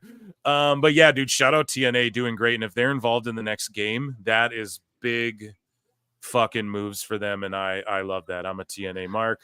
Duke Loves Wrestling. I'm going to talk with him another time. So we're going to debate on the show about the whole CM Punk situation. He thinks, what are your thoughts on Punk? He thinks Punk's a bully. I say, I don't think he's a bully, or at least in this AEW situation. What are your thoughts on all that stuff? Well, I don't really know what they're talking about, but I have to say this, that one of the things about Punk that really annoys me is he's got that thing that always happens with people when they first really start working out a lot, is that they put on a little bit of size and they're like, right, rip these fucking sleeves off. He's pretty much walking around with his nipples hanging out with these muscle shirts. And it's like, you really don't have the muscularity that you think you do. and if you've noticed, he wears these watches now. And when he's cutting his promos, I don't know, it's an annoying thing I've noticed where he moves his arms around a lot because it's in his head that his arms are big and thick. And it's just, Okay. it annoys me when I see this. It's like, Punk, I understand that you're getting older and you want to be like young and strong, but you're not. And Do you stop. think? No, go ahead. And I also have a problem with that he always likes to run up and hug the women when he sees them in public. It's like, all right, enough. Dude, he's surrounded chick magnet Punk, bro. He's surrounded by babes. Don't be mad. Don't hate the player, hate the game, dude. Are you familiar with him like getting in a brawl with the Young Bucks and then pushing Jack Perry? You saw that footage, I'm sure. Yeah, I can't believe he almost killed Tony Khan. Yeah, dude. So like, exactly, it was a bunch of bullshit. So, I mean, what do you think? Like, is he in AEW bullying people, or are you of the mind like, nah, he's not. He was just fucking getting attacked in his locker room, like he says, or whatever. Well, a lot of people say, no, he's a prick and he'll just fight people or whatever. Like people have said that, So sorry, go ahead. Well, I honestly think that he never wanted to go to AEW, but then again, it was the same thing. You're not making as much money as you used to. Here comes a $5 million per year deal, so he's coming in like bitter and angry. Because I don't know if you knew this, but he was supposed to go back to WWE in 2021 or 2020, and Vince shut it down. Oh, I didn't know that much, but he was saying to Ariel Helwani, he was like, yeah, I was supposed to go back before, like after the Fox SmackDown thing. He was saying that, so that makes sense. Yeah, so why but did Vince shut it down? He just fucking hates Punk or what? Well, in real life, Punk has or had legitimate issues and problems with a lot of the people there. Like Roman Reigns had a problem with him. Kevin Owens had a problem with him. Probably others, but I can't. I'm not getting paid enough to remember, baby. Oh, Edge hated CM Punk. Did he? Yeah, there was something to do because Punk used to go out with Beth Phoenix, and they had some type of really bad. Yeah, so and there's somebody else that I can't remember, and I'll remember 1 second after we get off this. But yes, so there was a lot of people in Vince's ear, Triple H as well, that didn't like Punk. So it was like, so I can either bring this guy in who's going to cause all these problems at a time when I really don't need it, or just not bring him in and everyone's going to be happy. Damn, man. So that makes sense too, that Edge would go over there for the money. What do you think of Edge going to AEW for the money and then breaking his tibia or whatever real bad? He WWE, he actually did do contract tampering, and he had been in negotiating with, like, he had already told WWE that he was leaving, but you were still under contract until the day before his AEW debut. And Tony Khan claims, oh, well, we filmed the whole thing on that day. It was a tough production. It's like, no, you didn't. You filmed it weeks in advance. You knew he was coming in. You went out and bought the copyright to that song. You had all this shit done to set him up. Like, you did the thing that you said that you're always crying about. Is it you broke your own rule, Edge? And then, to be honest, the fact that Edge debuted, and anyone who hasn't seen this, you need to go find it. He debuted in a venue that was less than 50% full. Yeah, and he dude. ran to the wrong side of the arena, and there was nobody there. And you could see it in his face immediately. He was like, oh, fuck, I made a mistake coming here. That's what people have to be thinking. But then you look at your bank account and you're like, never mind. No, I didn't, Yeah, because especially with like Ricochet, like I probably shouldn't say this, but he has a son that needs sort of like medical care. Oh, really? So now it's like, right, so I've got 1 day of work a week. I've got 6 times the money. Yeah. I can be with him loads more. Life is good, even though I have more time to finger my own anus. Jesus Christ.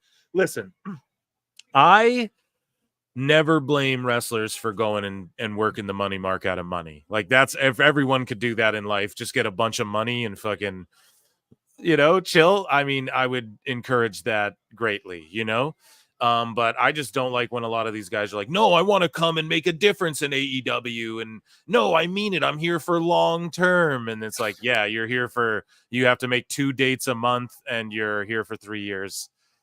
Like, it's not going to make a difference, Edge wrestling Daniel Garcia for fucking 30 minutes on a collision isn't going to do anything for anybody, And the thing is as well, is like when the AEW wrestlers say that in the media, they're actually saying it to Tony Khan. Like, no, I love being here.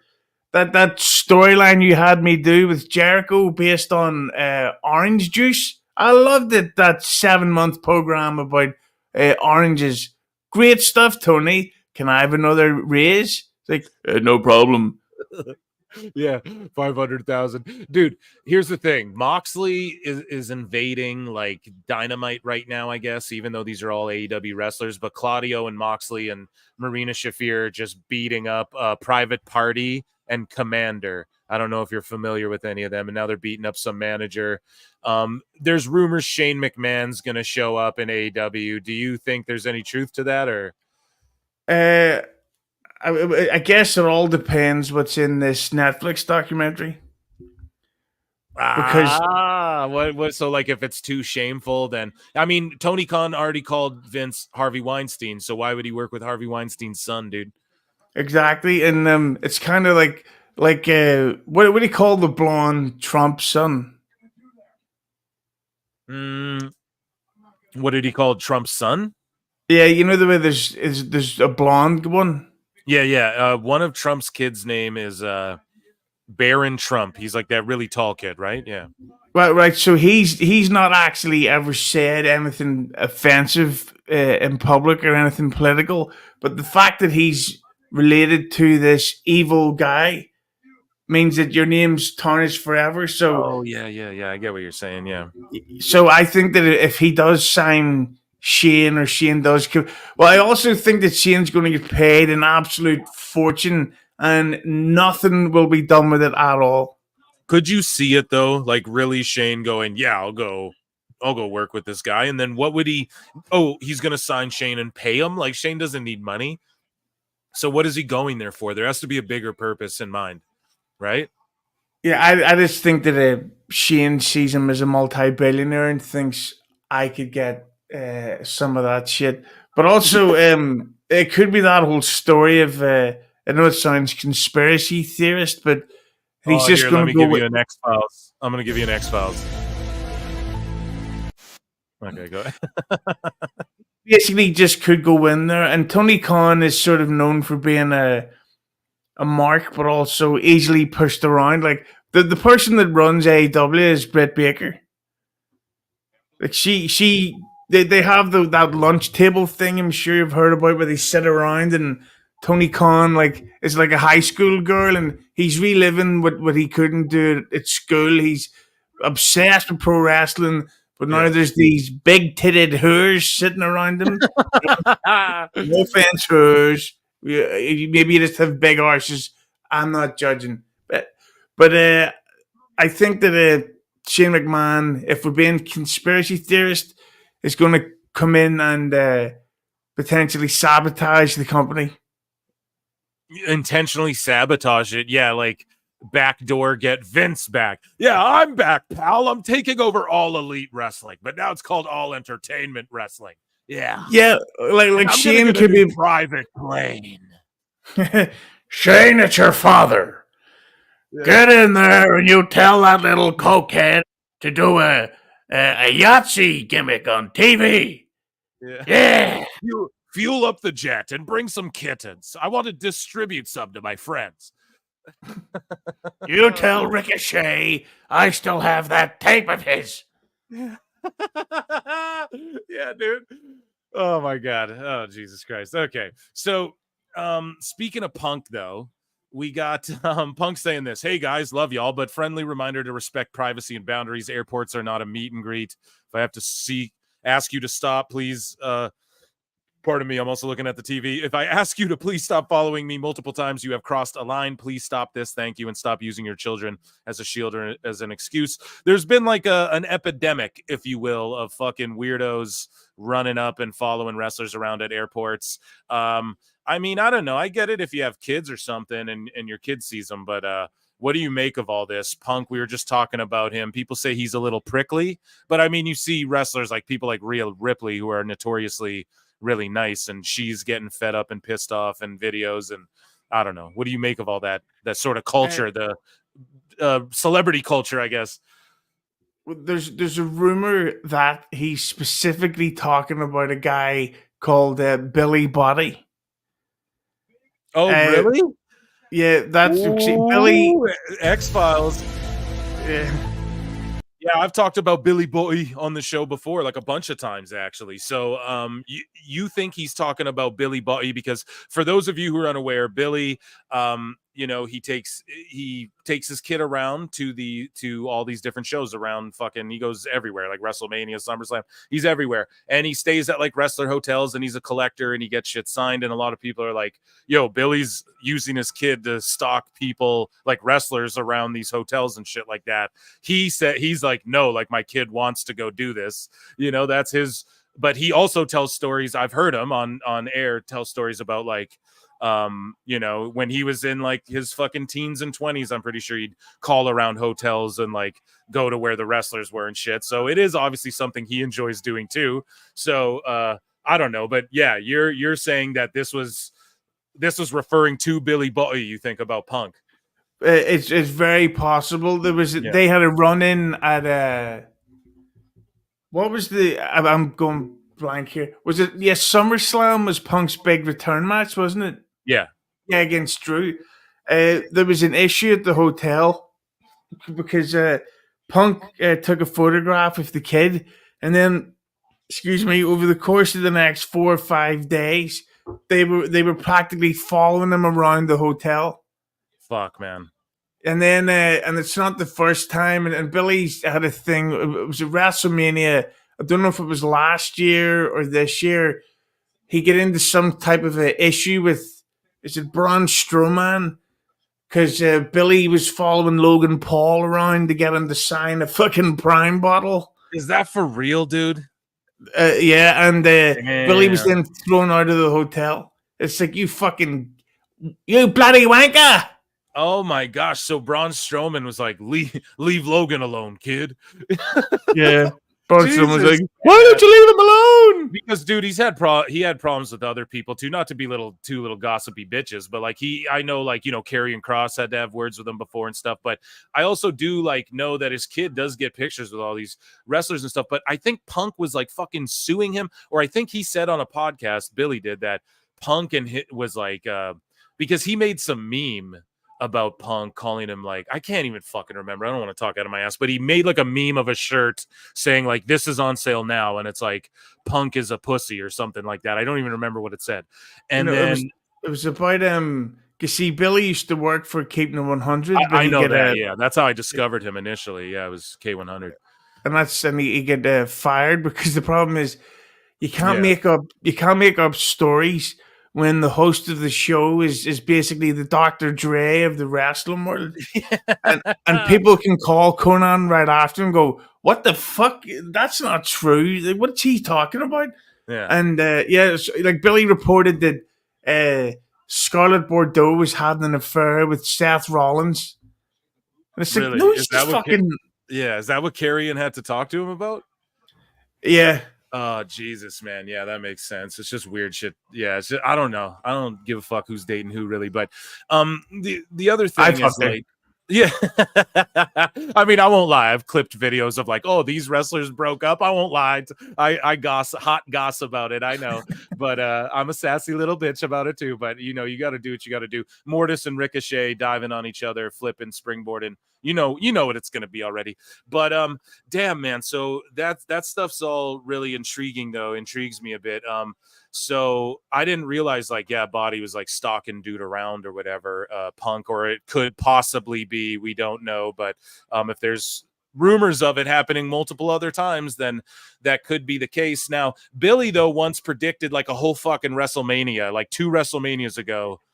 And that's what made me go, oh, I have to like listen to what this guy actually says, because he was on K100 at the time, and he predicted like, or he said like, this is what's going to happen with Vince and blah blah blah. He said it all to a T before it happened. So I was like, oh, I got to keep an ear on him. What's up with that? Like, how the fuck does he do that?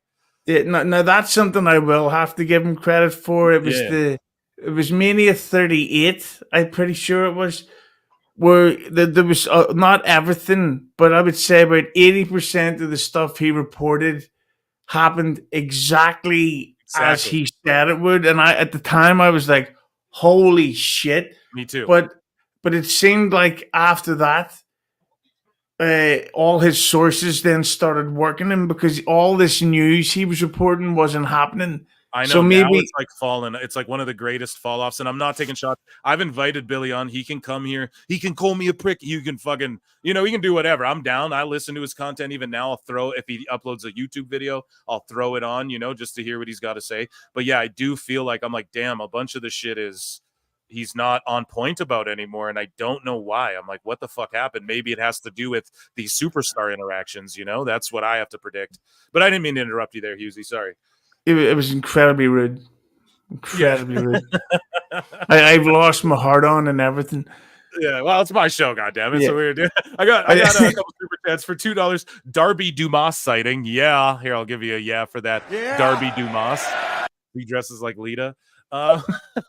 Thank you, Scully Vibes, Zizzes. And any TV deal 411 yet, LOL. The top of the show, Husey dropped a bomb. He said that it's basically Tony Khan self-funding, or the family Shad Khan in some way, is what he's hearing from someone who doesn't exist or might exist and might know some shit. Who knows? We don't know, but we're not the news, but we're just letting you know what we think we know. So yeah, that's what Husey had to say about it. And yeah, tune in to the beginning or catch the replay later and just stay live with us now. And then we got $20 from Plenty and Pixel Art. Phil, don't be rude to your guest. Oh my God, dude, I'm so sorry. I should have fucking... Shut up, bitch!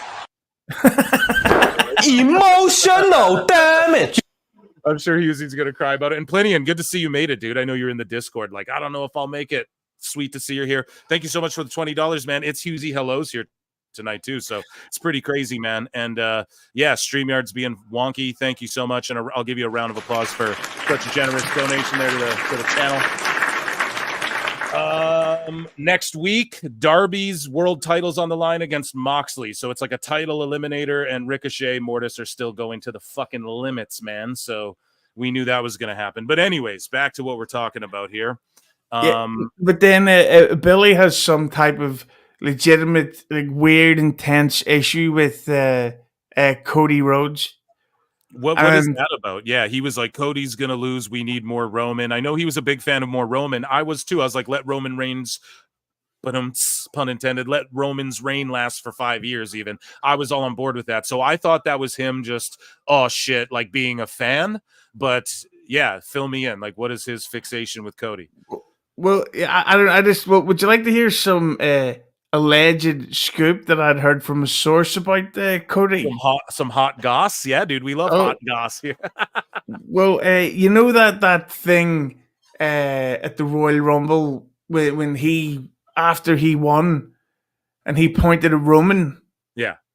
He wasn't supposed to actually do that. Yeah, I had heard that too. Yeah, so all that story about Cody going into business for himself is totally true. So it was supposed to be Rock, Roman, and then allegedly it was meant to be Rollins, Punk, and Cody in a match or something. But Rock, Roman, and then all that thing at the press conference is that. So I don't know if it caused any backstage hate, but from what I understand, the plan was for Cody to win the Raw belt. Roman was going to stay Universal Champion, and then for 41, for the first Netflix WrestleMania, there was meant to be a big unification thing between the two champs, which Cody was to win. Damn.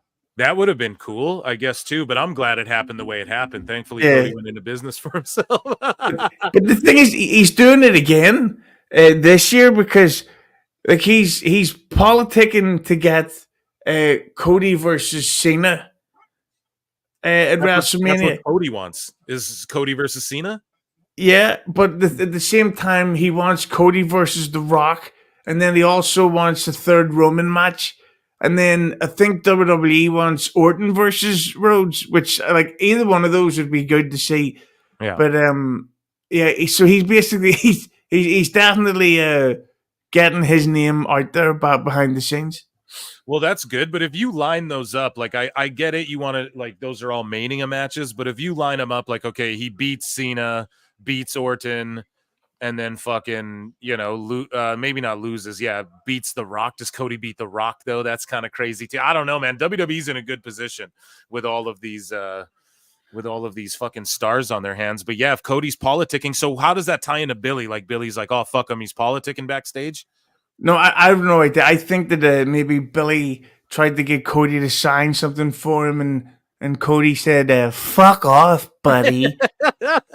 And I think that Billy was like, well, he's a bloody wanker. I'll never want to speak to him again. He's nothing. And I'm fucking taller than Cody Rhodes. I'll fucking fight him right now. I'll drive around in my big car listening to Roman's theme music. Cody's a cunt. And oh shit, man, it's funny. Yo, Billy, legit. If you're hearing this shit, you can come on this shit, dude. You know, you're we're just taking the piss, man. It's all good. But yeah, he said some pretty fucking ruthless things about other people, though. So we can take the piss. You can handle it. But yeah, dude, that's fucking hilarious. I didn't know about like the Braun Strowman Logan Paul shit though. That's kind of I think he is. I don't know. I don't want to stalk his kid's Instagram, but I think I saw a picture of his kid with Logan Paul too. So if he's getting pictures, then following people around after, that's wild. That's like next level. But I don't know. I'm not there, right? I can't tell you if he is or not. yeah, I'll give Billy credit for this though. He has, because of him, his kid has met a whole load of these famous athletes and wrestlers. So for a kid, that's got to be amazing. Fuck yeah. That's why I always was like, yeah, dude, I think it's more his kid, but it is a passion. He can't play it off like he doesn't like doing that shit too. Because he's told stories about him doing it, like calling hotels where the wrestlers stay and I show up with my friends. We fucking, you know, it's like I've never done that. Not knocking anyone who does, but I'm also not bombarding people at airports. So I just would not do that. You know what I mean? Yeah. I've seen some people at airports where I'm just like, keep it moving. You know, it's kind of cool, but just keep it moving, you know? Yeah, George I mean, like, oh, sorry, go ahead, Husey. I was going to say, Hughes does a great Tony Khan impression. Yes, for $5, George said Husey does a great Tony Khan impression. He does, dude. Khan. And I'm not name dropping, but I will say that I'm Facebook friends with one Glenn Disco Inferno Gilberti. Yeah, Disco Fever. Oh yeah. Yeah, he does. Just for you, George. Capture. Sorry, smoking in Minecraft, the Perry pack. You guys know. So he will read this next super chat in Tony Khan's voice. From Mark Q the Mark for $2. He says, PWT. There you go. It wasn't a long one, but we tried to. Here you go. I'll give you guys the best guys, Tony Khan. The best guys, Tony Fucking Khan. There we go. Noises aren't working, dude. Soundboard's not working as good. Thank you both so much for the snooper duper chats. I appreciate that, and I will give you a round of applause as well. Okay, let's look at some more. Are you down? How long you got tonight? You hanging out with me for a bit or what? Usually I go to the end of Dynamite. Yeah, I'm off work tomorrow, so I'm no rush, and plus I've already jerked off twice. All right, there you go. So, just the third time just now. Yeah, okay. I keep blinking and I'm missing it every time I blink. He jumps off. So Meltzer said what? Goes, according to Brian Alvarez last night on Dynamite, Moxley was portraying Russell Crowe's character from Romper Stomper. Now, I already covered this on the show, and I covered it on another episode, but I'm going to play it again because all of these fucking goofballs on Twitter are saying, oh, come on now, Phil, that's not very fair. Come on now, Eric, that's not very fair to tell me, Conrad Thompson, that I helped at AEW. So no, dude, this is exactly from the fucking his chicken lips. This is Brian Alvarez telling you guys what Moxley is portraying here. I didn't make this up. About John Moxley unleashing Marina Shafir on the. We talked about that. The backstage guys, though. We talked about it. Well, I mean, the backstage actors very good, were let's be beyond. honest. It was because of the actors in the back. They were so horrible. I mean, my God. What movie did John Moxley watch? I actually know the movie you watched. What is it? Because there's going to be things that are going to have to be explained if this is going to be one of those. So not only is like how we make fun of Mox, oh, he just watches movies and then he fucking. That's literally a thing. So that's hilarious right off rip. And then Alvarez goes, no, I actually know the movie. I fucking talked to him. Like, you guys, Moxley calls Sports Illustrated at 2 a.m. while he's bleeding in a hotel room in Tokyo to give them an interview. He fucking talks to Meltzer and Alvarez all the time. He told Alvarez straight up. And then Meltzer said, what? DM me personally and said, Phil, you're right about this. It's not a reach. Do you want to know why? He goes, because Alvarez doesn't watch movies. This is how deep we got with this, man. Meltzer said, what? DM me, and went, listen, I know that he doesn't even know any movies. That's why he couldn't remember the name of it on the air, and he had to look it up. And he's like, the only way he would even know that Romper Stomper is a fucking thing is if Moxley told him about it. 100%. We got confirmation from the GOAT himself. Okay? Taking it from legitimate movies and weaving it into wrestling, because Romper Stomper, Australian cult classic, 1992. He was playing Russell Crowe in what he was doing. So just Google that. And then he goes on to say, I'm telling you for a fact. All right. Not making this up. Not making this up. Yep. There you go. See, so boom. I don't know. I just had to bring it back to the show because everyone tried to tell me I was reaching on Twitter. People are talking shit to me. There you go, idiots. I just think that thank God the film John Moxley watched wasn't Sleepers. Yeah. Oh man. A quick look. So here's Awful Wrestling, who says, sorry, go ahead. Have you seen Sleepers? No, dude. No, hold on. Oh, well, then that would have been basically that would have been hilarious if you were into really dark dramas. Okay. Yeah, Kevin Bacon, Brad Pitt's in it. I'm looking it up now. No, I have not seen that film, my good friend. I enjoyed Blazing Saddles. That's a great one. What's the plot line? Let me look. Yeah, go. Here, let's read it. Let's go. Here it is. 4 teenage friends from Hell's Kitchen end up being sent to reform school after almost killing a man. There, they are brutalized by the guards. Jesus. John and Tommy grow up to be hitmen who recognize their abuser years later and kill him. Their trial is prosecuted by another member of their gang who is now the assistant DA. Damn, that actually sounds really good. You know? Oh, it's more than abuse. It's ricochet leak video type stuff. Oh, Jesus. Okay, maybe not so good. Plenty in Pixel Art for $5 says, this is great. You're great. He's great. Everything is great. Yeah, it's great. It's great. Everything's great. Everything's great. Dude, his Tony's the complete opposite of mine, and it's fucking so funny. It's funnier. Dude, it's so good, man. I love it. To me, he's just Mickey Mouse getting unhinged. Do you know what I mean? Because everything's great. It's all wonderful. Haha, you know, slowly losing his shit. But yeah, here's Awful Wrestling, who put together this video, a quick look at how Shad does business. So this is about Shad Khan and the Khan family. And let's see what he put together here. You know what I mean? And this music better not get me fucking copyright. Okay.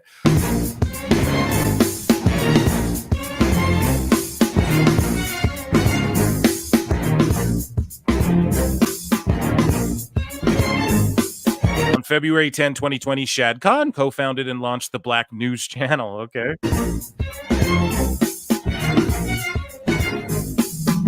Well, what I see, I think it's market opportunity, but more importantly, really a great cause. It's been an unmet market with about 33, with a bunch of, obviously, the whole African-American market. So unmet need, and this is a vehicle to be able to address that.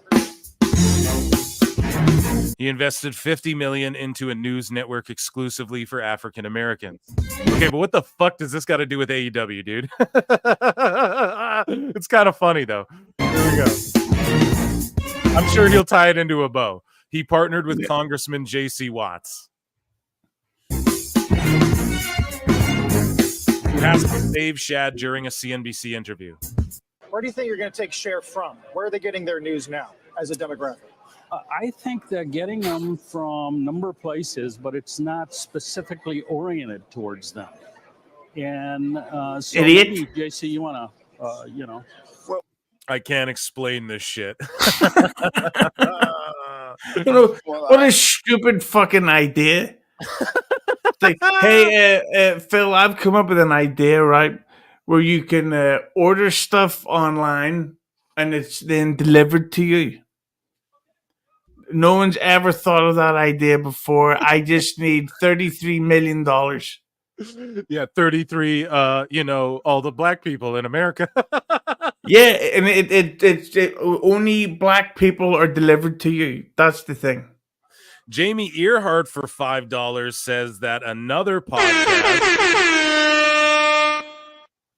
one of the pods, shout out one of the pods, not sure which one, but did a side-by-side of Mox doing his promo and Russell Crowe saying his lines, and I bet it matched up or what? It's the same shit. Yeah, they're a bunch of dummies. Yeah, thank you. If you find the link, Jamie, throw it up or tag me on X or something, because I would actually like to see that and bring it to this show. So appreciate you for that. Let's continue with this awful video here. I think when you look at where the community is today, they're all over the board. There's no one place that they go to get their news. We will be culturally specific to the African American community.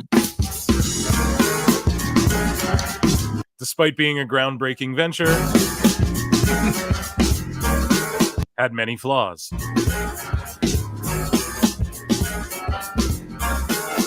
Low viewership, little ad revenue, management issues, no market growth. 2 years later, Shad Khan, the billionaire, stopped paying. Right now, folks, hundreds of workers. Right. Okay, I get it. Yeah. So like Awful's been making these videos going like, because he was like, there's no TV deal, this thing's gonna die. But like it seems like they're gonna be, I don't know, apparently the deal's like 3 years, fourth with an option or something like that. Who knows? So now he's like, yo, it could still get canceled even though it gets renewed or whatever. But I just don't think like this black news channel wasn't his son's like dream passion project. His dad didn't bring his kid to Philly and sit in a fucking bingo hall to watch black news. You know what I mean? He did that to watch fucking Jericho, Lion Tamer, Hoovy or whatever. And that's why Tony Khan's such a mark now. So, just tell it like it is, you know. To be fair, they could be cancelled, but I think that they're going to get paid if the money's real for those first 3 years, no matter what. I think it's more like guaranteed money instead of guaranteed, you can't cancel us type stuff. If it's real. Yeah. Well, let's continue. This is great work, though, by Awful. Like, who the fuck? I would have never even known this shit. The job as the Black News Channel announces it's going to be shutting down. Several employees are reporting their paychecks are getting delayed, and we're told the network has filed for bankruptcy. The news comes just a few hours after the channel tweeted it set an all-time viewership. They set an all-time viewership record hours before, and then, yeah, they got shut down. That's pretty crazy, and people weren't getting paid. That's wild. That Shad was involved in some shit like that, actually. Record during his special coverage of Judge Ketanji Brown Jackson's confirmation hearings. Is this a family trait? No, Awful. Here's the thing. Tony is paying everybody, dude. He's overpaying. Shad's like, why don't you get it, idiot? Don't actually pay, though. No. In a Los Angeles Times article, it reports the majority stakeholder and Jacksonville Jaguars owner, Shad Khan, is no longer willing to invest.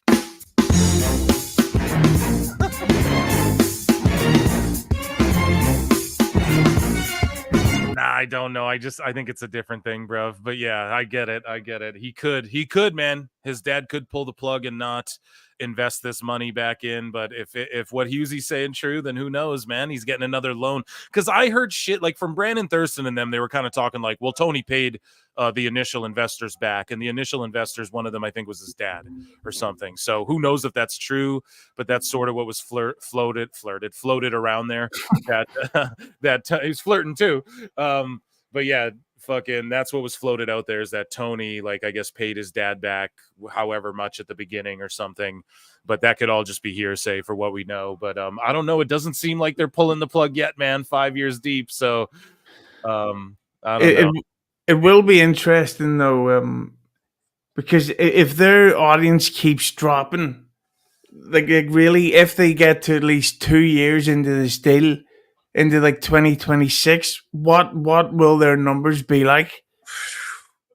Who fucking knows, man? I mean, they're hitting the hundreds of thousands on the weekend shows. We're hearing they're going to scrap them. And then, I don't know. I just think Dynamite, stays on TBS or whatever it's on. And then they just get like the 600,000. I think it's just the 600K stick around. There's like a core 600K. And then you got to remember too, they go to these cities, they draw like 2,000. Maybe let's say they draw 2,300. There's 300 people there who are like, okay, I'm just here to party. This weird thing's in town. I like wrestling enough. I'm probably a WWE fan. Let me just go check out AEW. It's live wrestling, go drink some beers, whatever. So there's that too. So even like, I don't know. I'm not trying to undermine them further, but it's just the real sickos. We know how many there are. There's about 650,000 of them who will watch every fucking show Dynamite, every Dynamite that comes out. So in 2 years, does it get lower than that? Maybe it could, but I think it depends. Like that's what we were talking about before. If we start seeing fingers and booties, Ricochet style, then maybe, it'll get lower. But if they stay doing just like what they're doing, I guess we know what their core fucking audience is and they can just cater to that. They're not going to grow doing what they're doing. That's for sure. Tony's got to get the fuck out of creative entirely or it'll never turn around. That's the first. And a black news only station is just asking for trouble, bro. Especially, I thought it was already called CNN. Like that already reports. Exactly, dude. I just fucking I can't even believe that's a thing. I love that awful dig shit like this up, man. It's amazing. Jamie Earhart for $5 says, "I will look, sir. I watch a number of them. Same line, almost exactly."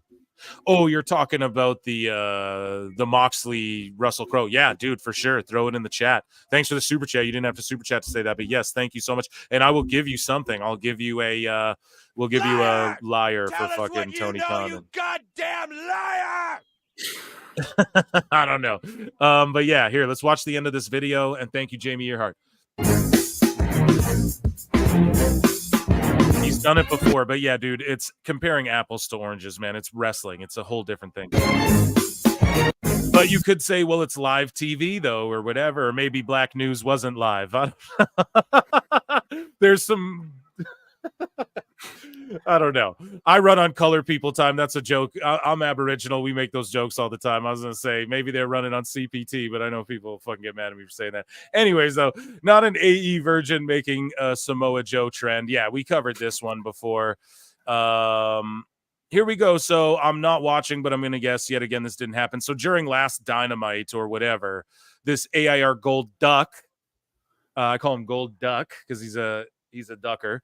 Motor City Machine Gun are going to debut at the end of his match. At the end of this match, the casino tag gauntlet, whatever the fuck they had, and that never happened. So they're signed to WWE, folks. I don't know what anyone's got to do other than them showing up, but it's all but confirmed that they're going to be there. What are your thoughts on Motor City? Do you give a shit, or are you just like whatever? Because I do like the WWE video games, so all I just see this as new characters. In regards to the TV, that's one of the things I've got to say. I think that the tag division in WWE, it's a complete waste of time. Like I remember watching WrestleMania, and that big crazy ladder match where it seemed like, holy shit, they made such a big deal out of this that I guess they're really going to push the Truth and Miz group and then the what's the A-Town Down Under? A-Town Down, yeah. Yeah, I remember thinking, oh wow, they're really going to get this big elevated push after Mania, and nothing for either of them. It's crazy. And then they went with DIY and then just the Bloodline or whatever. So yeah, and that was weird. So like they had Jacob Fatu and one of them win the belts, and then just randomly, like, what's going on with this guy Tonga Tongaloa, which is another Keeping It 100 video that was recently just uploaded, where somebody wrote in about the fact that this guy just randomly keeps botching the most basic of things. Like, it is strange. Like, I don't know if he's injured or there's something wrong with his eyes, but it is strange. Yeah, I've chronicled it on this show because I'm a huge fan of like the GODs, and I said when he came into WWE, because I had heard when he in New Japan in his wrestling career, he was basically done, like, I'm gonna retire type shit, and then he got brought in for this bloodline thing, and at first they weren't having him wrestle matches. Like, if you just go and watch all the beginning of the new bloodline shit, they weren't having him wrestle, and then the one time they announced him to wrestle, they had Kevin Owens gouge his eye out the week before, and then the next week they're like, yeah, he can't wrestle, so Jacob's going to take his place. And then Jacob hands him over the belt, and he's botching. So something was up with him, or is up. Maybe there was like I don't want to be rude, but like maybe there's a fucking concussion protocol we don't know about, or some shit that just wasn't clicking at first. But now he's wrestling. He's wrestling live events. He seems fine now. I don't know. He's not fucking up now, but yeah, there was something definitely going on. We couldn't quite put our finger on there. So a lot of people noticed. I seen somebody say that he was hired because they needed a fourth person, but according to a source, there may be a fifth debuting Samoan at the Bad Blood show. That could be crazy. Hikuleo? Is that who it'll be? Probably. He's the really big one. Yeah, he's really tall, and he's their little brother. He's the Tongans' little brother, but he's like taller than them, you know, the big little brother. I think, but I don't know whose side is he on. Yeah, that's the thing, dude. I think Roman is gonna bring him in as like his backup to be with him and the Usos. Or are they kicking out Tongaloa? No, they can't split up the GODs. We have to get the Gorillas of Destiny versus the fucking Usos. If I was Tony Khan and had $1 billion, that's one of my fantasy tag matches. I've been fantasizing that shit since the 2010s. We got to get the Usos versus the GODs one time, and then you can kick Tongaloa out. But, or what if Solo gets kicked out? Because the Rock is to be revealed as the overall head of the table thing. I could totally see that, but I think like with the flips and how much people like Jacob, I think there's more stock in like getting him to leave. If any of those guys leave, I don't know. I don't know. Maybe they do kick Loa out and then they just bring in Hikuleo as the replacement, and then he's just like a manager for them, like their wise man type thing or something. I don't fucking know, but I'm so excited for War Games in Vancouver. I'm in Canuckland. I'm gonna try to make it to that one and fucking see these the bloodline, hopefully tribal warfare in the fucking double cage. You know what I mean? I'm down with that. Here's people though, man. They're posting like. Apparently the ratings for Raw have been a bit down, and people are posting like these empty hard cam sides of Raw, although they have done like sellout. What do you make of this? Like everyone taking shots. Like, I guess you covered it earlier. You're like, who gives a shit? But yeah, man, that's the big thing where I'm tired of seeing that online too. Like, look at this empty section. Look at this empty section of WWE. But it's like, dude, WWE is white hot right now, so you can't even really compare it. And like, yeah, we know AEW's empty at this point. You know what I mean? Yes, I am curious. I do like to see the building. I'm nosy. I like when people send me what the merch stands look like. I like weird shit like that. But like, yeah, send it to me. Tag me in it, guys, on X. Don't stop tagging me. But what I'm saying is like, yes, it is cringy to like almost just keep going at it. And it's doubly cringy to go at it when it comes to WWE, when we know the type of business they're doing. Like, yeah, one not as great house. Oh, well, you know? Yeah, and then the other thing on top of that is, can that even be confirmed that it was on the same night? I don't actually know. I'm going to assume yeah, because it looks like it was just from my memory of watching the match. I'm like, yeah, that's what they were wearing, no? Butch but versus then again, Sheamus, that was them the other day. Yeah. But then again, it's not like WWE are selling out every show, because like if you look at SummerSlam, you could see huge sections of that stadium that weren't sold out. It's sellouts for their setup, so it's not ever really fucking sell. Well, some of the buildings really are sold out for sure, but yeah, you're right, dude. Like with WWE, they do the same thing. They set up for an amount, and then like if they reach that, then they consider it a sellout. But it's what AEW tries to do too. Like Tony Khan will say it at the press conferences. He'll be like, "Oh, another sold out, great." But it's like they set up for 3,000 or whatever. It's a fucking building that holds 23,000. So, it's not a real sellout. It's like sellout in my mind. I don't know how they get through it, bruv. But yeah, I don't know. You can't knock WWE for this shit, especially them right now. But I get why people feel the urge to do it. Here's something I put in my sicko section. Dude, we did the sickos and I didn't even play you the fucking jingle. Ready? Did you hear it or no? I did from. Okay, I didn't hear it on my end. StreamYard's working like shit, so I didn't hear it. But yeah, it's the ooh wah ah ah. So. Yeah, here's John Pollock. Discussion at the start of the show on Puck's report on the AEW media rights deal. And then look up Ref MJ. Says, classy, John, real classy. So I actually forget why I put this in the bookmarks, but we'll find out. Let's listen to this. Hello, everybody, and welcome to Rewind to Raw. Moments removed from the third to last 3-hour edition of Raw. The countdown is on, the true final countdown to October the 7th. Oh, yeah. Your WrestleMania. Can't wait. Cannot wait. Summer break. Oh. What's October the 7th? Why is that his summer break and his WrestleMania? Because Raw's on, or what? I don't get it. Was he taking a shot at WWE? I've no clue at all. Yeah, I don't know. Okay, I don't know why the fuck I bookmarked that, but yeah, those guys hate on WWE a lot. So I botched. I just think I like Vince Russo, a cheap plug. He's going to be on the next live stream that I do, but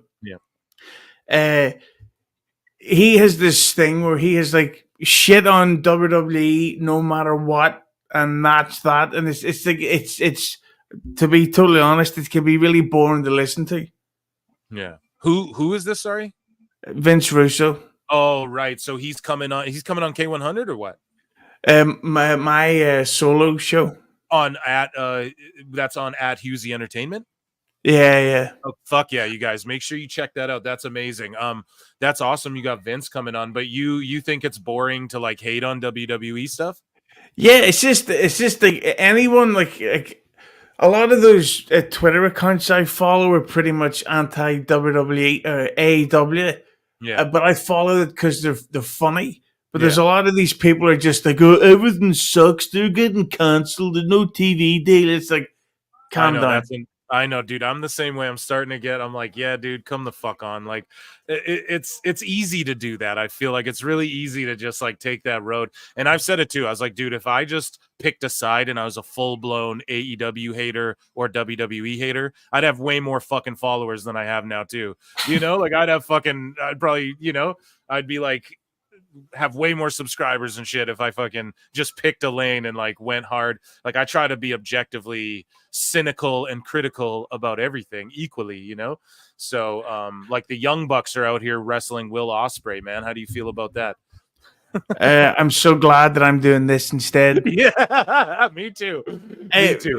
Speaking of Keep It 100 and live streams, potentially next week there may be a live stream interview with Jeff and Matt Hardy. Ooh, dude, that's so amazing. If you've ever wanted to ask them something, jump in la chat. Yes, do that. And fucking shout out K100, man. That's amazing. I am definitely a fan of that show. Sorry, I'm watching. So Fletcher's selling for this. It's just so funny when like Fletcher's a giant compared to this young buck. It feels like, it's fucking hilarious to me that this is the match. And then Okada is just like, feels like a shell of his former self, man. Super unfortunate. Not to hate on him. Maybe he's got injuries, wear and tear, but yeah, I don't know, dude. Disco said that Okada and AEW is their version of when Bret Hart came to WCW. That's the best analogy. It's literally what it is, dude. It's all that hype just blown. Damn, man. Yeah, sorry, I'm just watching. Okay, so Osprey and Okada are squaring off. The Bucks are trying to hype the crowd up. It's like, nah, I don't think they care, bro, and they don't like you guys. So you guys have to go away. So, anyways, though, World Wrestling excuses, WWE, get it? He says 400K drop in a week, dying promotion, right? So they had 400,000 less viewers, and yeah, these guys, this Dav guy, he just loves AEW, man. And yeah, he just wants to jump all over WWE for having a 4K drop in a week. But I mean, I don't know. WWE's been around so long and they have these ebbs and flows. And as long as they're not getting like fucking 500,000 viewers, I think they're pretty happy, you know? So like SmackDown did a 1.72. If AEW did that on any of their shows, Tony Khan would throw a fucking parade in Jacksonville over it. So, yeah, and this person says, notice Meltzer forgets to mention that SmackDown was number one on cable because it was. Anytime Dynamite's number one on that hour or 2 hours of cable, fucking, Tony Khan, again, he's got to parade that around. Dave Meltzer, pardon me, as well. He parades it around, but these dirt sheets, they expose themselves by doing this. This is how they expose themselves, and they're so fucking dumb. They don't realize that this is how they expose themselves is by being so offensively obvious with what they're doing. So exactly, Meltzer should be like, oh, SmackDown number one in cable, but he'll just conveniently leave that part out. And yeah, I don't know. It's unfortunate because WWE's doing some of their best shit, I must say, in a long, long time. Like, I've been more invested in WWE now, like, than I have been in so long, man, since I was a kid, for sure. And I don't know if that gets you, Husey, to get more. Maybe I can inspire you to get more invested again, maybe. But like you said, you're at that age, you're like, fuck it. But yeah, WWE's cooking. So I think it's cringe to just like, I don't know. I call out the shit that I don't like when I watch WWE. I call out the shit I don't like when I watch TNA. It's just when I call out the shit I don't like in AEW and they do the most obvious. They've had the people want to talk about all this growth. They've also had the biggest like fall off ever, like in this amount of time too. Maybe WCW, but like I don't know. Was WCW hurting as bad like as AEW? Like what were their ratings like in their houses like when they went out of business? Like was it a going out of sale type thing? Like I'm not even sure on that. I'm sure you could give me more insight on that. Oh, really bad? Like even if WCW shows towards the end of the in 2001, their entrance ramp was so low budget because they were so broke that it was literally a big giant white sheet with like colored lights being shined on it. Like it was painful to watch. Like it was just a shit show. Oh, Pollock is happy because thank you, members, as well. Thank you so much for chopping it up with Husey tonight. It's amazing. So because Raw goes from 3 hours till 2, it's like fucking John Pollock's WrestleMania because I guess he hates watching WWE so much. But it's been so good lately, so I don't know how the fuck. I don't know. Maybe because to me, I feel like there's things that objectively are good, and you can tell because society and the masses want it. You know what I mean? More people want compelling stories right now than they want dumbed down bullshit. That's why there's this whole binge culture with like Netflix. Like people need the twists and turns, like and information. You just need it all at once, and you just need it rapid fire at your convenience. And so like because of that, people need more nuanced things. I know like brainless TikTok shit is easy to infiltrate people's minds and stuff, and I do get that. But when it comes to like entertainment has to be at like the highest fucking level for the, I don't know, the masses to fucking like, it's not like food. People go, oh, McDonald's. It's like, no, like the shitty food is something people need to like live, right? So it can be shitty and people will flock to wherever you can get food, man. When like it's the finer NFL is the fine dining, and the most people watch the NFL for football, right? American football, because that's, I don't know why this needs to be explained to this huge community. It's a big prominent part of the IWC, man. It's crazy to me. Fucking nuts. I only watch the NFL to see the nerds get made fun of in the draft room and get triggered about fucking Taylor Swift. I love that. It's like, why are you guys mad? Come on now. But here we go. So JD from NY. Are you familiar with this gentleman? Yeah. You're fucking, like, yeah. I can't believe he actually does have a mullet. My God. So, like, I've never had any interaction with this dude. He blocked me, then unblocked me. He's got an 8-minute rant. I don't know if I'm going to sit here and listen to this, but he says, go ahead and celebrate your AEW TV deal. It's like, bro, aren't you the biggest AEW fan? I'm happy for them. Good for AEW and Tony Khan. But, and then he goes on an 8-minute rant, and it's like, yeah, we know. It doesn't mean shit if the creativity ain't there, but as long as they got the money, it's going to be around. But what are your thoughts there, Husey? Yeah, no, the thing about JD, you always hear the stuff, JD goes off on this or rants on this, but his fucking takes are so cold, you have to put a jacket on before you listen. It's like he has nothing unique to add to any situation, and I gotta be totally honest with you, his success on YouTube, I'm incredibly envious of it.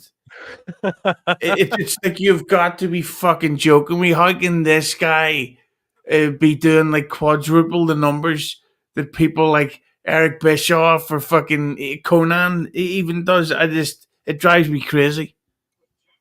Yeah, man. Yeah, that's so funny. I'm always like, yeah, I look at that and I'm like, oh, dude, I can hit that number. I think you too, man. You have a lot of subs too. I'm like, dude, I can hit that number one day. It's possible if you're a fan of shit, you know? So I always look at it like that, but that's fucking, that's a good, but it is crazy. Yeah, dude, if Eric Bischoff's live spitting game about wrestling TV deals and JD from NY gets more views, that's the world we live in now, dude. That's 2024. That's crazy. You know, it is really crazy when you think about it. So, but yeah, here I will play this clip. Here's him talking to Russo, who will be a guest on Hughesy's show coming up. And who's he sitting with here? Jeff Lane. And yeah, let's hear this. I did not hear this previously, guys. I didn't listen. I purposefully avoided it. I like to live react. So let's hear what fucking JD's got to say here. Either I've worked my ass off to even accumulate whatever I've accumulated, and I'm very grateful for that. And I'm very grateful. And this is about SAP, guys, and Fightful. So here we go. People, sicko fight, the IWC sicko section, dude. This is what we do. We dive into just the fucking weirdo subsection of the internet wrestling community. like you take notice, and other people take notice. I've had people in my DMs that work for both companies that enjoy what I do. There are some people that don't like what. But at the end of the day, talking about you, no, nobody likes what he does. Let's go. Day, I do think he has a chip on his shoulder. I do think that he puts himself on a pedestal, and I do think that he thinks he's better than everybody. And that's not really the way that, I do that myself, but sometimes it's in character, sometimes it's not, but I'm very proud of my work. And I always look at his body of work and what he does as a journalist. It's fine for what he does, but the content that he's put out there, I've tried to help him once upon a time to try and help him get better content out there. I'm like, Sean, maybe you need a different thumbnail, a different graphics artist, a different this, a different that. You guys aren't really generating the amount of views for who you think you are. I mean, he lives on Twitter. He doesn't get off Twitter all day long. I could wake up at 8 a.m. He's there at 8 a.m. I could go to bed at fucking 4 o'clock in the morning. He's still tweeting along. I'm like, bro, do you go outside? I mean, do you have a family? I know he's got a family. I don't know where the fuck they are, but it's. Bro, I honestly think he was bullied as a young. I agree adult. with you. I agree. And he's 1,000%. taking it out on everybody. Yes. Now, bro, do you get these? What do you think so far, Husey? What are they? What are you thinking here? I think I should have worn my fleece. Feel freezing now. What a hot take by JD. Oh, Sean Ross Sapp is a nerd that loves himself and clearly has no life. It's like, nice one, JD. What else are you going to say? It's just like, my God. Holy shit, I'm dying. This has been one of my favorite episodes of all time, dude. Holy shit. These DMs from him and these tweets. Sean and he said that Sean I'm sorry, you go no ahead. life. Oh, sorry. No, he goes to the does Sean have no life? It's like, look at who said that. A guy with the mullet who claims to be an insider and does reviews of Rampage right after they happen. Like, listen, I don't like Sean Ross Sapp, but have you seen what his wife looks like? That's a nice big fart box she has. I'd rather have that than fucking high followers on YouTube. I don't think I've ever seen his wife. No, honest to God, I don't think I've ever seen her. I'm not interested either. Nobody tag me in SRS's wife's pictures. I don't care. But that's fucking hilarious, dude. Oh my God. I'm literally crying over here, dude. Dude, honestly, I don't really watch JD from NY. I never have, but everyone's like, what do you think of him? I get asked like a bunch, like once a show or once every other show, like, what do you, have you ever talked to him or what do you think? And I'm like, dude, I'm cool. I'd have anyone on my show, like even SRS who fucking hates me. He could come in here, scream at me, call me names. I think it'd be funny. You know, I'm just down to like make funny shows and make good content and shit. You know what I mean? So I don't really care if like you're mad at me. What are we gonna, you know, what are we gonna fucking, we're just telling jokes. It's all fun. It's funny to me, but I don't know. I thought JD was shooting pretty hard. You're just like, oh, where's my fleece? That shit kills me, dude. But yeah, so is JD, so he's not an insider, is what you're saying? Like, does he drop scoops? I'm not even too familiar with him. Is he ever dropping news? I don't think he does. I think he's convinced a lot of the IWC that he's well connected and knows all this stuff, but it's I would assume it's not the case. I've never known of him to break any big news. Yeah, because like I'm never like, oh, I want to break some fucking news. Like I don't even go down that route. I'm like, dude, I'm just making fun of shit that I'm interested in. You know, it's all I care about doing. But yeah, I'm just not overly familiar with his content. But yeah, I would fucking do a show with him in a minute, JD, or any of these dudes right here. Shut up. I listen to fucking Russo and Al Snow go off too, and I love it. You know, I'm a big fan of that, man. But here we go. Yeah, so I'm going to continue this castrating the marks. I don't know. I want to hear him go off some more on fucking Sap if he's going to. I don't know if he is. I might skim through this a little bit, guys, but I got to assume there's been more than that. Of course there has been. Remember the whole Triple H thing where he kind of blasted PW Insider and other journalists about I forgot what it was. They sent him fancy cheeses. Remember that? Yeah. Was that real or not, Husey? The fancy cheeses? And no, there's no fucking way. Like we know we insulted your perfection in front of a massive audience, but to make up for it, here's a slice of cheese. Yeah. Oh man. Unless there were fucking like a double, unless it was like a double rib. Where it's like you're a rat. Yeah, it's like here's the cheese to go along with all of your wine. Yeah. Yeah, that's what I think it is. I think they did send him the cheese, and I think that none of them, all the signatures on there were written by one intern. Wasn't even actually signed by any of these dudes. And then it was fucking cheese because like a double, like you're a rat, you're a snitch or whatever. Like because WWE works, yeah, dude. WWE works the sheets like constantly, man. They do it all the fucking time. That I swear that's why all the wrestle purists and these people put stories out. Apparently, like WWE Ebu from Wrestle Purist said that Triple H is horny for Daniel Garcia, wants him so bad. He wants him so bad. It's like, dude, people are telling you fake shit so that AEW keeps putting Daniel Garcia on TV and giving him a bunch of money. Like for sure. There's no way that they seriously look at him like a fucking Daniel Bryan. I don't know. I think they're working sheets, but WWE or AEW does that where they'll say, "Oh, WWE has massive interest in say Okada. They want him badly. They're willing to pay big bucks," and they do that. They leak these stories after AEW already has them signed to a contract. So then it looks like AEW wins when instead Okada goes to Collision and then he's like, I want to be here. And then he just says bitch all the time now. It's like, okay. Yeah. Well, here, let's continue with what JD's got to say. Well, you know, obviously being a Triple H guy, I on Twitter, I indirectly said, ha, ha, ha, something along the lines. I'm like, good for Triple H calling out these fucking fake journalists.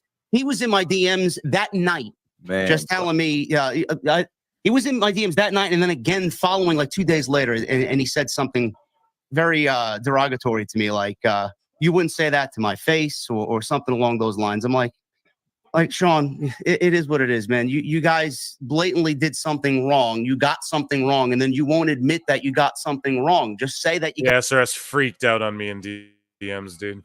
got the fuck. And under my YouTube comments with the fight. Me too. Like, he really is a fragile little girl who has a ponytail. Motherfucker, man. Right, exactly, bro. That's my issue with these people. What you're right 100% of the time, bro. You put out a wrong report they called you out on, and then conveniently after he called you out, then the right report goes out. So you were wrong. Yeah, exactly. That's all I said. I said the exact same shit. That's all I said. God damn it. Yeah, right. Silly. Bro, why do you think that is, JD? Listen, man, again, bro, you and I are New Yorkers, bro. We're wrong. We say couple of fucking yanks. You never say when they're wrong, bro. I don't know. I don't know what it is with him. I think we're talking over here. Now I'm over here now. First I was over there. Now I'm over here. Cody Rhodes is a paisan. His image is more important than anything, outside of what he does. He feels like he has an image to uphold, and he feels like he's holier than thou, greater than thou. It's very, very off-putting, and it's very disgusting, honestly. And again, I'm not saying that I don't do that, but I don't do that to the extent. He's like, listen, I do the same thing, but I'm different. No, it's funny. It's fucking funny, dude. Yeah, shout out Russo. Shout out. That's a funny clip, man. I appreciate that. Are you excited? What are you going to talk to Russo about when he comes on? Just like old school shit, or are you going to castrate some marks? Well, did you ever listen to the Howard Stern show back in the day? Of course, yeah, dude. I'm a huge fan of all that stuff and old O&A as well. Well, we're being joined by the great Bob Levy. Wow, dude, the Reverend Bob, and there's another comedian. He's a real piece of shit called Ray DeVito. He's potentially joining us, and it's basically just going to be a round table that initially it's supposed to be about the Beatles, but it's mostly going to be accusing each other of sucking dicks. We got a question for you, dude, for $2. Hey, Hazy Husey, meant obviously typo. What do you think about Solomonster? I preferred him when he was the lead singer of Coldplay. His opinion means nothing to me. I don't know who the fuck. Well, I mean, I know who he is because he's on YouTube, but again, he's one of these ones. I've no idea why he has a following at all. He takes himself very, very seriously. Yeah, that's what he blocked me like immediately when I criticized one of his takes on X. And like, I'm never shitty to people. You guys see it, unless they're like being a dick to me. I go ruthless mode. But yeah, I just like was like, no, this is a bad take, whatever. And then he dissed my shit. He's like, oh yeah, fuck Pro Wrestle Times or whatever. Then he just blocked me. It was like my first ever interaction with him. And like, I'm not familiar with his content either. To be honest, I didn't even really know he was big in the space at the time. I just saw his shit. It was in my feed, so I reacted to it. Yeah, people like him. I mean, maybe it's because I'm kind of jealous of anyone having any form of success ever. But it's just I can't understand how he's on that level. Like, good for him, but at the same time, fuck yourself. Okay, what level is he at? I got blocked. I never like seeked him out. I got blocked, and I was like, okay, fuck this guy. I didn't realize, who he even was. So, like, does he have like 100,000? How many followers does JD from NY have? Like, he's get hundreds of thousands of followers, JD. Man, really? That's amazing. Let's go. We can get there, PWT universe. Let's fucking go. What about Solomonster? Is he like hundreds of thousands too, or what? And I'd say he's get tens of thousands, but he just seems really boring to me. Like, I don't understand why he would draw an audience in. Damn, you're fucking fully haterade on Solomon. Well, there you go. I hope you got your super chats worth right there from Yuzi. So, this Auntie Wrestling, I'm totally unfamiliar, but they tagged me in some shit today. I think I covered some cringe shit in the sicko section of Auntie Wrestling before. People say this is a dude, and to avoid them like a long time ago, I was like, okay, whatever. But they tagged me in some shit today, naming like, they just made a list of like all these accounts, you know what I mean? Like, that they fucking hate, that they're triggered by. And there's like a bunch of them. We'll read them. But they posted this, so I don't know, Auntie Wrestling, fuck WWE, and it's all the people doing like all the different colors of the human rainbow there. pointing at fuck WWE. So that's kind of cringe. And then later, he or she or whatever like made a list of like, oh shit, I made round 2. List of the saddest people once AEW's TV deal is done. And then there's all these people: Julian Weeks, Awful Wrestling, like you guys can see the names, JD from NY, you know, a million of them. I made round 2, so I laughed at it because I'm at the bottom under Jim and in between Anti-Mark, this guy here.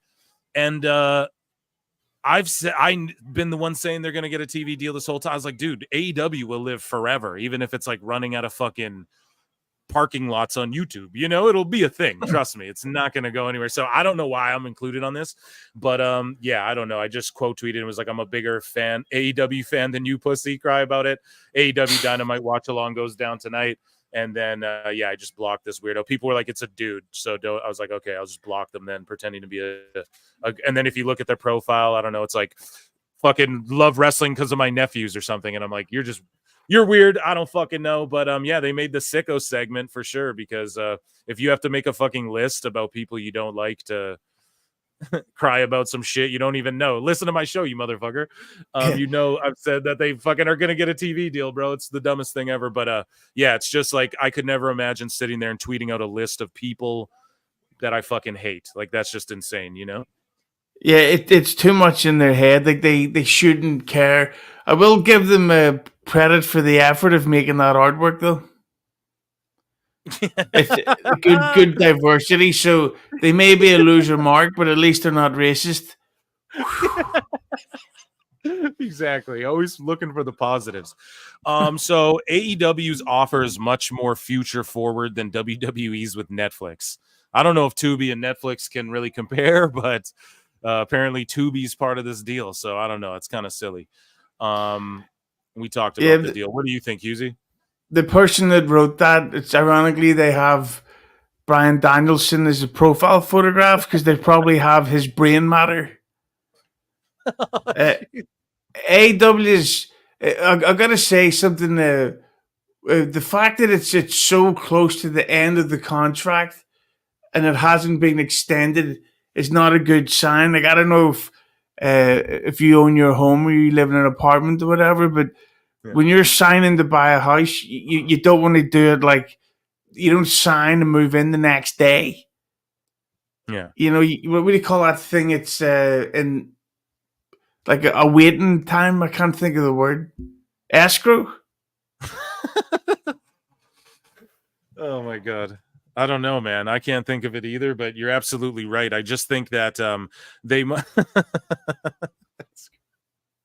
Oh, it is escrow, yeah. I know. They fucking I think that's why they own a chunk of it, because it makes the most sense to me, like that they're willing to just fuck around with them for so long. I think it just makes sense. And then someone told me they're like, they don't have to disclose if it's less than 25%. I think I said that earlier. So yeah, I just think that has to be it. Like, Warner has some investment. One of Tony Khan's friends is like fucking working there and is like he's got deep connections, or he's got deep pockets, man. So maybe if they're just peeling money off the top, I don't know. We talked about the deal a bunch. Let's see this one. So BJ Bethel, I have no idea when they'll announce it, but it's pretty well known around AEW and TV land that it's finished. The deal's finished. We've been hearing that forever. Whatever. We've beat that to fucking death. So this sicko responds to the stabbing of fucking... So Matt Hardy basically gives his thoughts on AEW being too violent or whatever, you know? And so this person responds and goes, guess you forgot when Jeff Hardy got stabbed in the ear by Randy Orton. Fuck you, Matt Hardy, you hypocrite. I don't know. What do you think of that, Husey? But he wasn't stabbed in the ear. He was, he had his ear piercing, not, the one of those ball things. So he basically get his ear twisted. He wasn't stabbed. Yeah, exactly. Completely different. But it's crazy when these people... I saw another one yesterday we covered on the show, or the other day, where Ricky Morton, he was like, dude, stop doing chair shots to the head. And then someone responded underneath and they were like, Ricky, you should know it's rigged before you use your platform. You think you would know, being a veteran. And it's this, like, I don't know, it seemed like a real account. I looked at them. This guy's just a dog, but... It's amazing that some mark sitting on their toilet having his shit is telling Ricky Morton, you know, Ricky, this is how the wrestling business works. Yeah, like we It's shave like- down chairs. It's like he's like, what the fuck are you talking about? Yeah, and by the way, not to be a smart arse, if you shave a chair down like that, it will break. You know, it'll actually like snap. So that whole shave down stuff is a load of shit. Jesus, man. And also, like, that's not how CTE works, guys. It's like an accumulative thing. So it's like the amount of times you get bopped in the head. It has nothing to do with, oh yeah, like the fact, oh no, I swung it harder. Okay, take a pillow and just tee off on someone, like legit with a pillow. If someone gets a good enough grip on that thing, hits you as hard as they can, that shit can fucking make you see a light for a second. You know what I mean? So it's an accumulative thing, dude. It has nothing to do with shaving the chair down. It's like the force of everything hitting him in the head, which you have to accept is somewhat okay, because that's what wrestling and most sports are, like fucking football. We have to ban football then if, I know Chris Nowitzki's out there trying to fucking ban everything, nerf the world or whatever, but obviously we're going to all like, if you sign up for it, you sign up for it. I'm okay with people doing head chair shots if everyone agrees to it and it's cool, but AEW, they be doing that shit too much. So it just doesn't, it just feels like, yeah, stop. If Ricky Morton's saying no more headshots, we should stop doing it. It's like, probably listen to Ricky Morton. Don't think you know better. Pretty fucking ridiculous. But and no more neck bumps either, for fuck's sake. yeah, you don't like that? You don't like the being dropped on your neck when you've had neck surgery or whatever, like Danielson? Yeah, I just think it's amazing how we've seen so many young careers be destroyed because of silly neck bumps, and then they're like, "I'll do it." It's like, no, but he just get his neck broke. Yeah, whatever. He get over though, right? Like, yeah, I do neck bump. I'll bring you coffee. I took a pile driver. Pile driver. It was great. Oh, if I can take a pile driver and live, you can too. Plus, I have 8. Yeah. Oh my god, dude. The USA Network posted this picture. This girl had a sign that was I quit my job to be here. And they're like, that's a little extreme, but we appreciate it. And then Ethan Page was like, me too, lady. You should have done a I like that. hashtag me too and then put the link to the trailer for the Vince documentary. Oh my god, are you excited for that Vince doc? No, it's going to be shit. You just know it's going to be bad. Netflix documentaries. Why, like bad in what way? Like I watched the David Beckham documentary, and it was a pile of shit. And they go, "Oh, he was one of and he's like, "Oh, he's one of England's best players." It's like, was he? What did they win? I'd love to know. Oh, nothing. Oh, he must have been amazing then.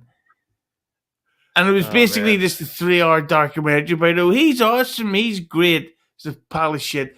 And this Vince thing, I'm betting you, they don't get to the actual controversy, the Janelle Grant stuff, to like maybe the last 30 minutes of the final episode, and then it's skimmed over really quickly. Because the thing is, you can't say anything because it's still a legal case. Exactly. Season 2. That's what I. Yeah. Yes. It's like making a murderer. They go season 2 when he's convicted. Season poo. Oh my fucking god.